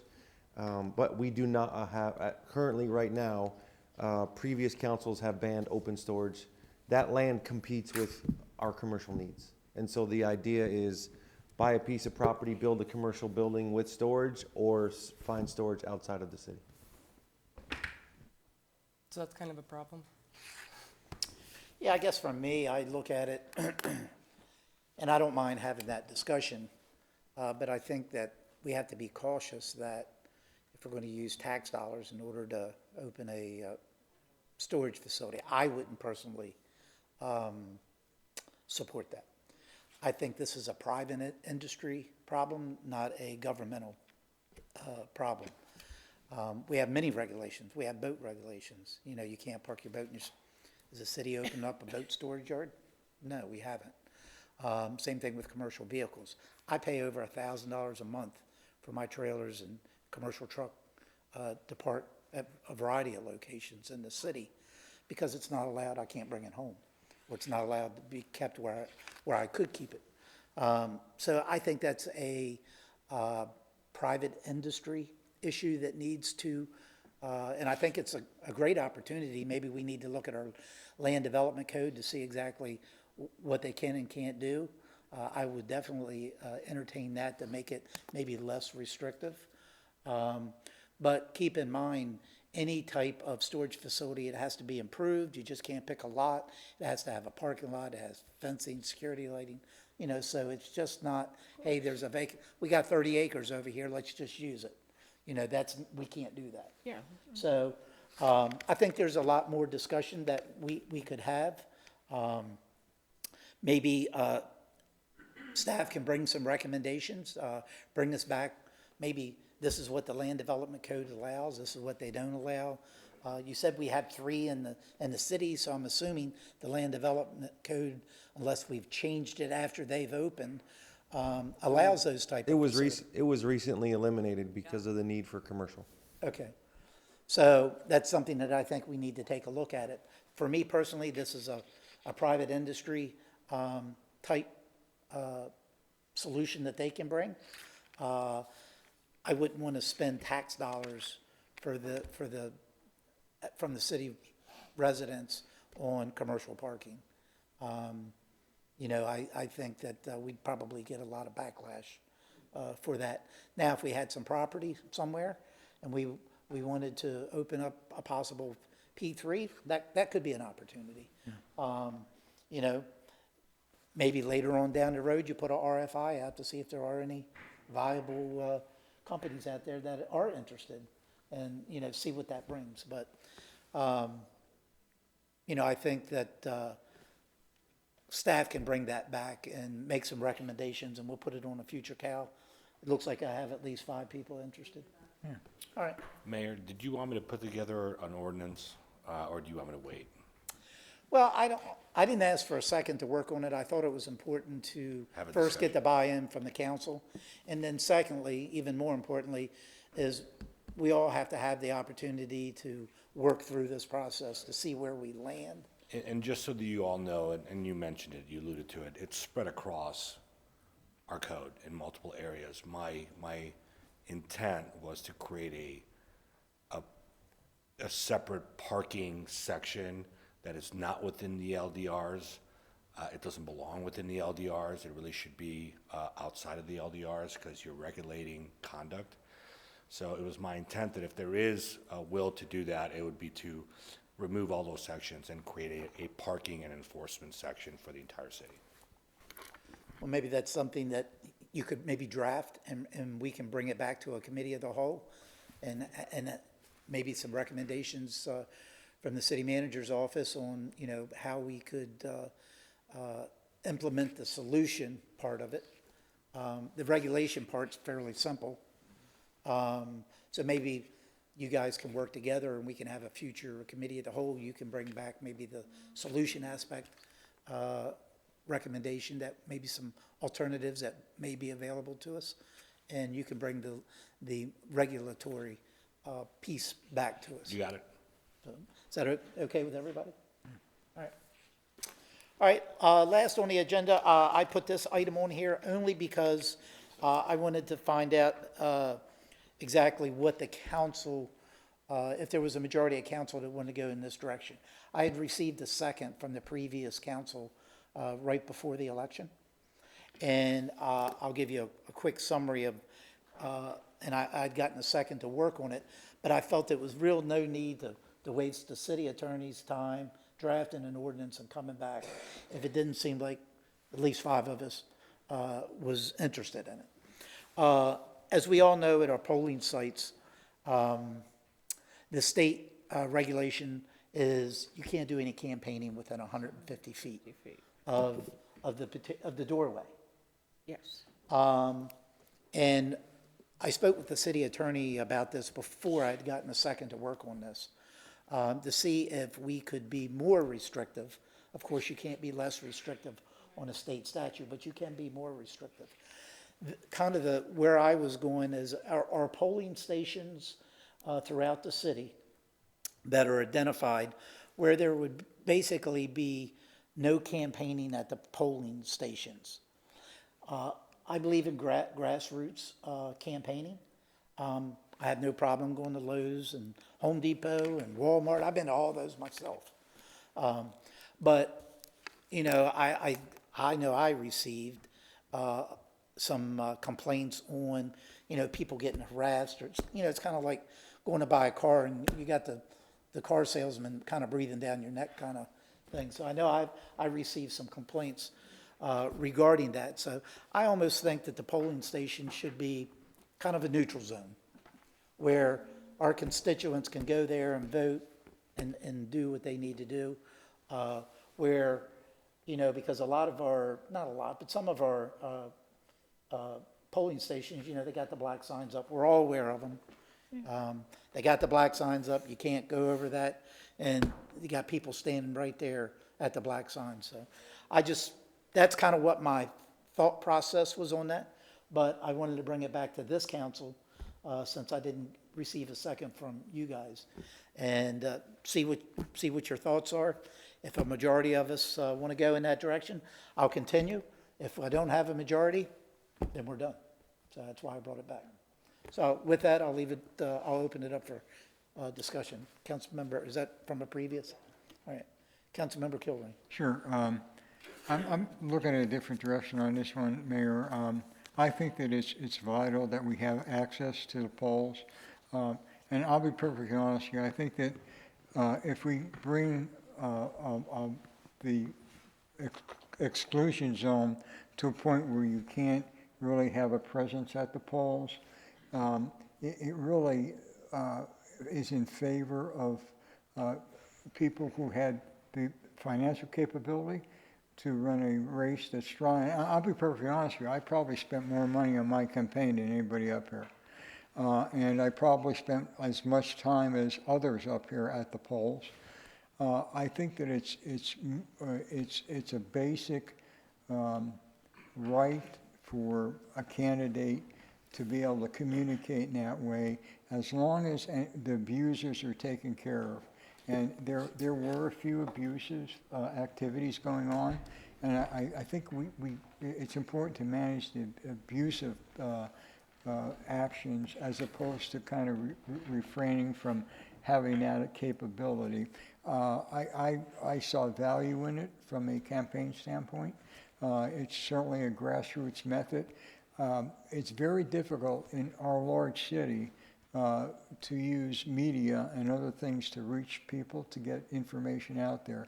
In particular, my experience at the polls was there were a lot of people who really were not very well informed, and it was helpful to have some kind of discussion with them about some of the key issues. So I think it's fine the way it is. If you look at the three early voting places, it's very difficult to do anything at the one that's at the county office here. Almost everything is within the restriction zone. The north facility, the north library, and the southwest library, you can't do it there. I was at each of those almost daily, and one of them daily through the early campaign and general election. And I think that people were, in general, very accommodative and not really aggressive about it. But there were some aggressive actions that I think were policed and taken care of properly. So I would not be in for changing it. Okay. Thank you. Councilmember Laster. Thank you, Mayor. I would be open to recommendations. I too received a lot of concerns. I had, a volunteer that was not treated very well, and I had a lot of residents that reached out and were like, we don't want to be accosted. We don't want to be accosted when we're getting out of our cars. We don't want that. I think if there's a way that we could compromise and be at the entrance and talk to people as they're pulling in, or have our signs the way that we do, to me that's a better, more civil solution. I agree with you, grassroots is everywhere. It doesn't just need to be at the polling stations. It can be at the larger retail locations. It can be at events. It can be at forums. And to address Councilmember Kilrain's concern that of the uneducated voter, you're right, but I think there's other opportunities to reach them, not just at the polling stations. I would be in favor of entertaining some different solutions, only because, the feedback that I received from a lot of residents, it was alarming to them to be accosted at their cars, and, I try to be very respectful. That's not really my style. I try to be very respectful of people in their personal space, and I just don't know that that always happens with candidates and their supporters. I mean, I think that we have opportunities to improve that experience for our residents who go to vote. Thank you, Mayor. Councilmember Donnell. Yeah, I hear you. Thank you for bringing this forward. I too understand from a personal position. I'm with you. Everything you said, I get. But I would say to you, respectfully, some things, they're just not worth the issue it's going to come up with, because I can hear it already. How we're making things restrictive on them voting in first. I can just hear it. So I get you. I'm with you. But I would not be in support of making it more restrictive. They have it. We just can't legislate, like what I talked about earlier, can't legislate people's behavior, adults. That's what it's coming down to. So I would be a no. Thank you. Councilmember Lehman. Yeah, I, like Councilmember Donnell, would be a no to making it more restrictive. I was out at the polls all the time, and yes, mindful of the 150 feet, not an issue, not a problem. There were a lot of citizens I helped with different issues. However, you can't control, unfortunately, you can't control what other people do. And yes, that there were a lot of incidences of people jumping on cars, sticking their heads in people's cars. You can't control what what other people do. You can only control what you do. So I would not be in favor of making it any more restrictive than it is. Thank you. Councilmember Cadut. Thank you. This is tough. I think I'm open to either side of it. As someone who did not campaign at the polls, and I still won my election, and I looked at the precincts while we were sitting here. I won pretty much every precinct except for 2 off of Santa Barbara right next to each other, so I don't know what happened there, but I barely lost. I didn't stand at the polls and talk to people every single day, and I think that there is a benefit to it, but I also did receive plenty of text messages of people saying, I don't like people coming up to me. I really don't like it. So I see both sides of it. I'm impartial. If you want to bring back what you're proposing, I'm open to seeing that and seeing how the public reacts to that. But I think when it comes to, campaigning, I think I lean more on the side of caution of no more restrictions, but I am open to whatever you want to bring forward. Thank you. Councilmember Steinke. Thank you, Mayor. I have voted many more times than I've run. And so my opinion on this comes from being a voter. I don't want to be accosted at the polls. The one time that I did run, I was absolutely embarrassed by the behavior that went on at the polling stations. I went to be there to talk to people, and I was embarrassed to be there. So I would have no problem in bringing a restriction that allowed our voters to vote in peace. And I have always believed and was taught to be an educated voter. If I've not educated myself over 3, 4, 5 months that everybody's been campaigning, and you've heard the stories, and you've had the opportunities to go to debates and forums, and if you had all that opportunity to do that, to think that somebody's going to browbeat you at the last minute to vote a different way, I just don't agree that happens. And to Councilmember Kaduk's point, unless somebody can show me some data that says that there's a major swing in how people vote by what they heard while they were standing in line to vote, I would see absolutely no reason to allow them to be harangued. And like it's been said, you can't legislate behavior, but you can legislate if they can be there to produce that behavior. And I think that's what this would do. So, to expand it, I would have no problem with hearing the ideas on how to expand it. Okay, looks like we got Councilmember Long. I think you're the only one we haven't heard from. Yeah, I would support you bringing that back and looking at it. 1, 2, 3. Looks like I got 4 yeses, 3 nos, and a maybe. So, I'll say yes, so that way you can bring it forward. So I will work with the city attorney and bring a draft back. I'll bring it back to a committee of the whole. I won't bring it back, to a regular council meeting for a vote. I'll bring it back to a committee of the whole, and we can have further discussion from there. All right. All right. Next item on the agenda is item 5, roundtable discussions. Any roundtable discussions for city council? Mr. City Manager, you got anything? I have one that has come up the past couple weeks. In fact, I got a phone call yesterday about it. So when we are working with you all to get information and requests, we provide those to you all so that you can respond. I will tell you, there are some residents that my staff refuses to provide information to because they just stir the pot and cause dissension in the community. Words matter, as was said this morning. My staff has alerted me that they believe that some of those actors in our community are utilizing you all to get the information that they are looking for. So as we continue down this road, I'm going to work with all of you individually to see how we can work collectively to address it. Thank you. Thank you. Councilmember Kaduka, I see your light on.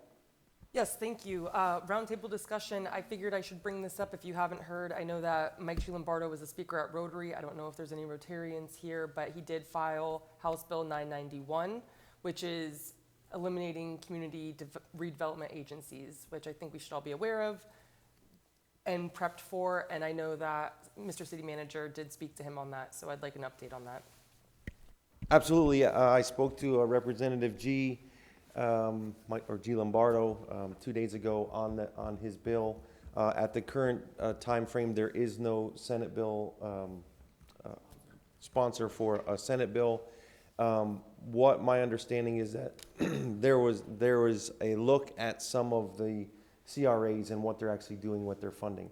I committed to have him a list of ideas from Cape Coral today as the CRA Executive Director of the Cape.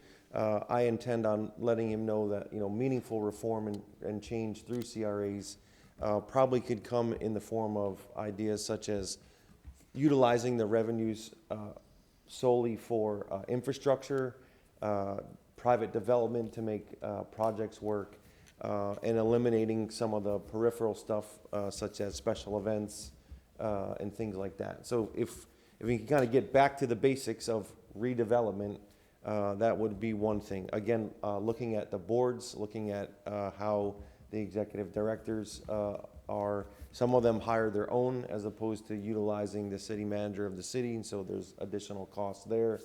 So I'm going to be giving him a list of ideas from the Cape that we use to kind of refocus back to the basics, as well as we had in our discussion, I let him know that in the Cape, we have used our money. What we try to do is use it for projects. So the Cove parking garages, the Bimini project parking, the streetscape on 47th, lift stations. I explained what we're doing with the Bimini East and how we're utilizing the TIF money to take down the buildings, but then put the property back out on the market. And so if the monies that are generated are focused on redevelopment, then hopefully the goal and the purpose of the CRA legislation stays intact. He was open to some ideas to send to him, and he was thankful for me reaching out to him and letting him know. One other impact that I wanted to make sure he was clear of is that the benefit that we get from a CRA is that we receive county tax dollars over the base year. And so if the CRA goes away, we would lose that direct funding from the county. And, you know, that would hurt the ability to gain momentum in the CRA. And so he was thankful for that and asked me to send him a list of other ideas that may be able to be considered. Yeah, and I talked to him Monday, probably over an hour, and this was one of the topics that we spoke about. And you and I haven't spoken since then, but we're pretty much on the same page. You know, I told him that, you know, I think that that's, first of all, we got to remember that's tax dollars. And we have to make sure that we are spending those tax dollars appropriately.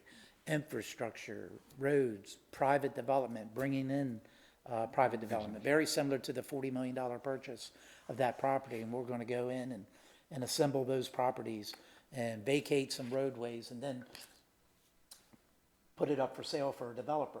That's how you get revitalization. For me, trolley events,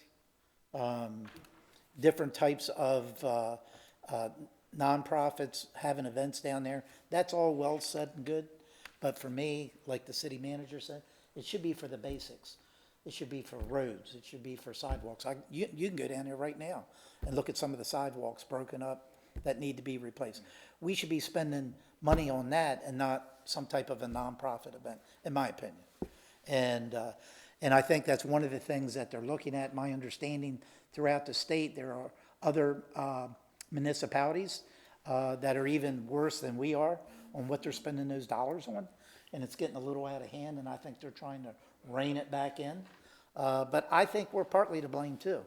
And we could do a better job than what we're doing. So, you know, I'm glad he filed that bill, and hopefully it will get a Senate sponsor, and, you know, that'll move through the process, and we'll see where it shakes out at the end. Not in its current form, though. I'm sorry? Not in its current form, we don't want a Senate sponsor. No, yeah.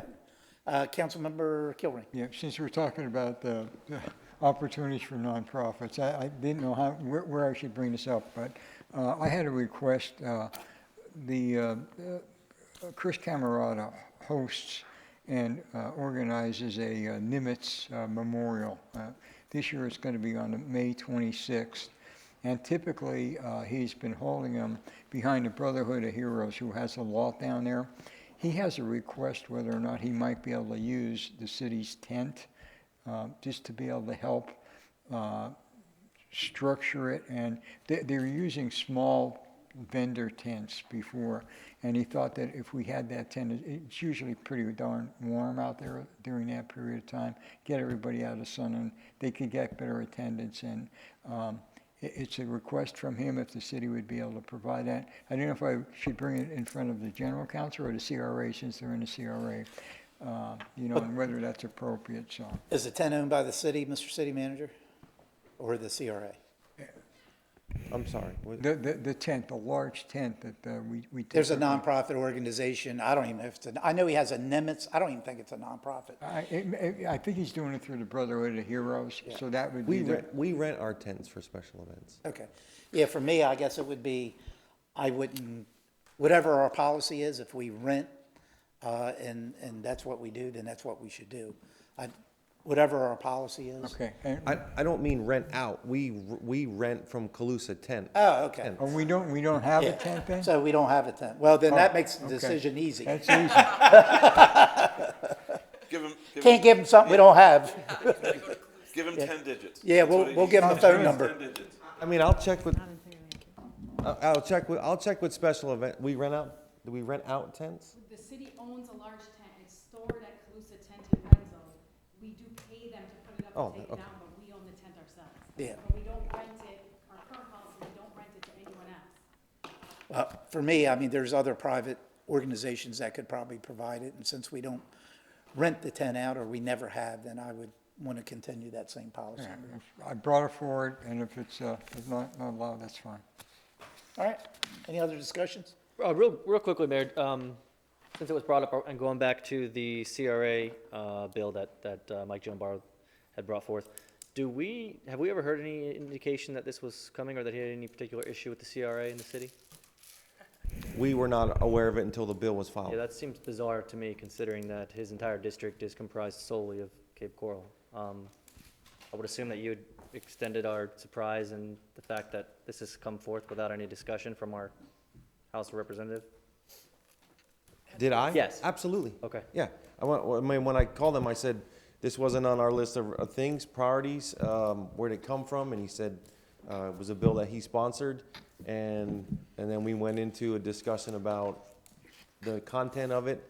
I expressed our concern for it would be eliminating the county revenues, and then said, you know, there might be some other opportunities for a revision to the language, if you'd be interested in that, that may refocus the tax dollars to the original purpose. Interesting. Okay. Thank you. Councilmember Steinke. Thank you. Yeah, and his efforts on that bill, does he have the same amount of effort going into the bill that's going to be required for our TDC issue that's due by Wednesday? I spoke to him during that, that was the second follow-up discussion on that one. That language, I think you all know, we sent, the city attorney drafted up Friday. We sent it out, we reviewed it yesterday. I spoke to him about it when I spoke to him about that CRA bill, and he asked for me to send it to him by Wednesday, so it went out yesterday. We'll know if he files it on our behalf. And the repeal, correct. Thank you. All right, seeing no other lights on, time, place, future meeting, we have a regular meeting of the Cape Coral City Council scheduled for Wednesday, March 5th, 2025, beginning at 5 p.m. in council chambers. Do I have a motion to adjourn? Motion to adjourn. All in favor, say aye. Aye. Any opposed? Meeting adjourned.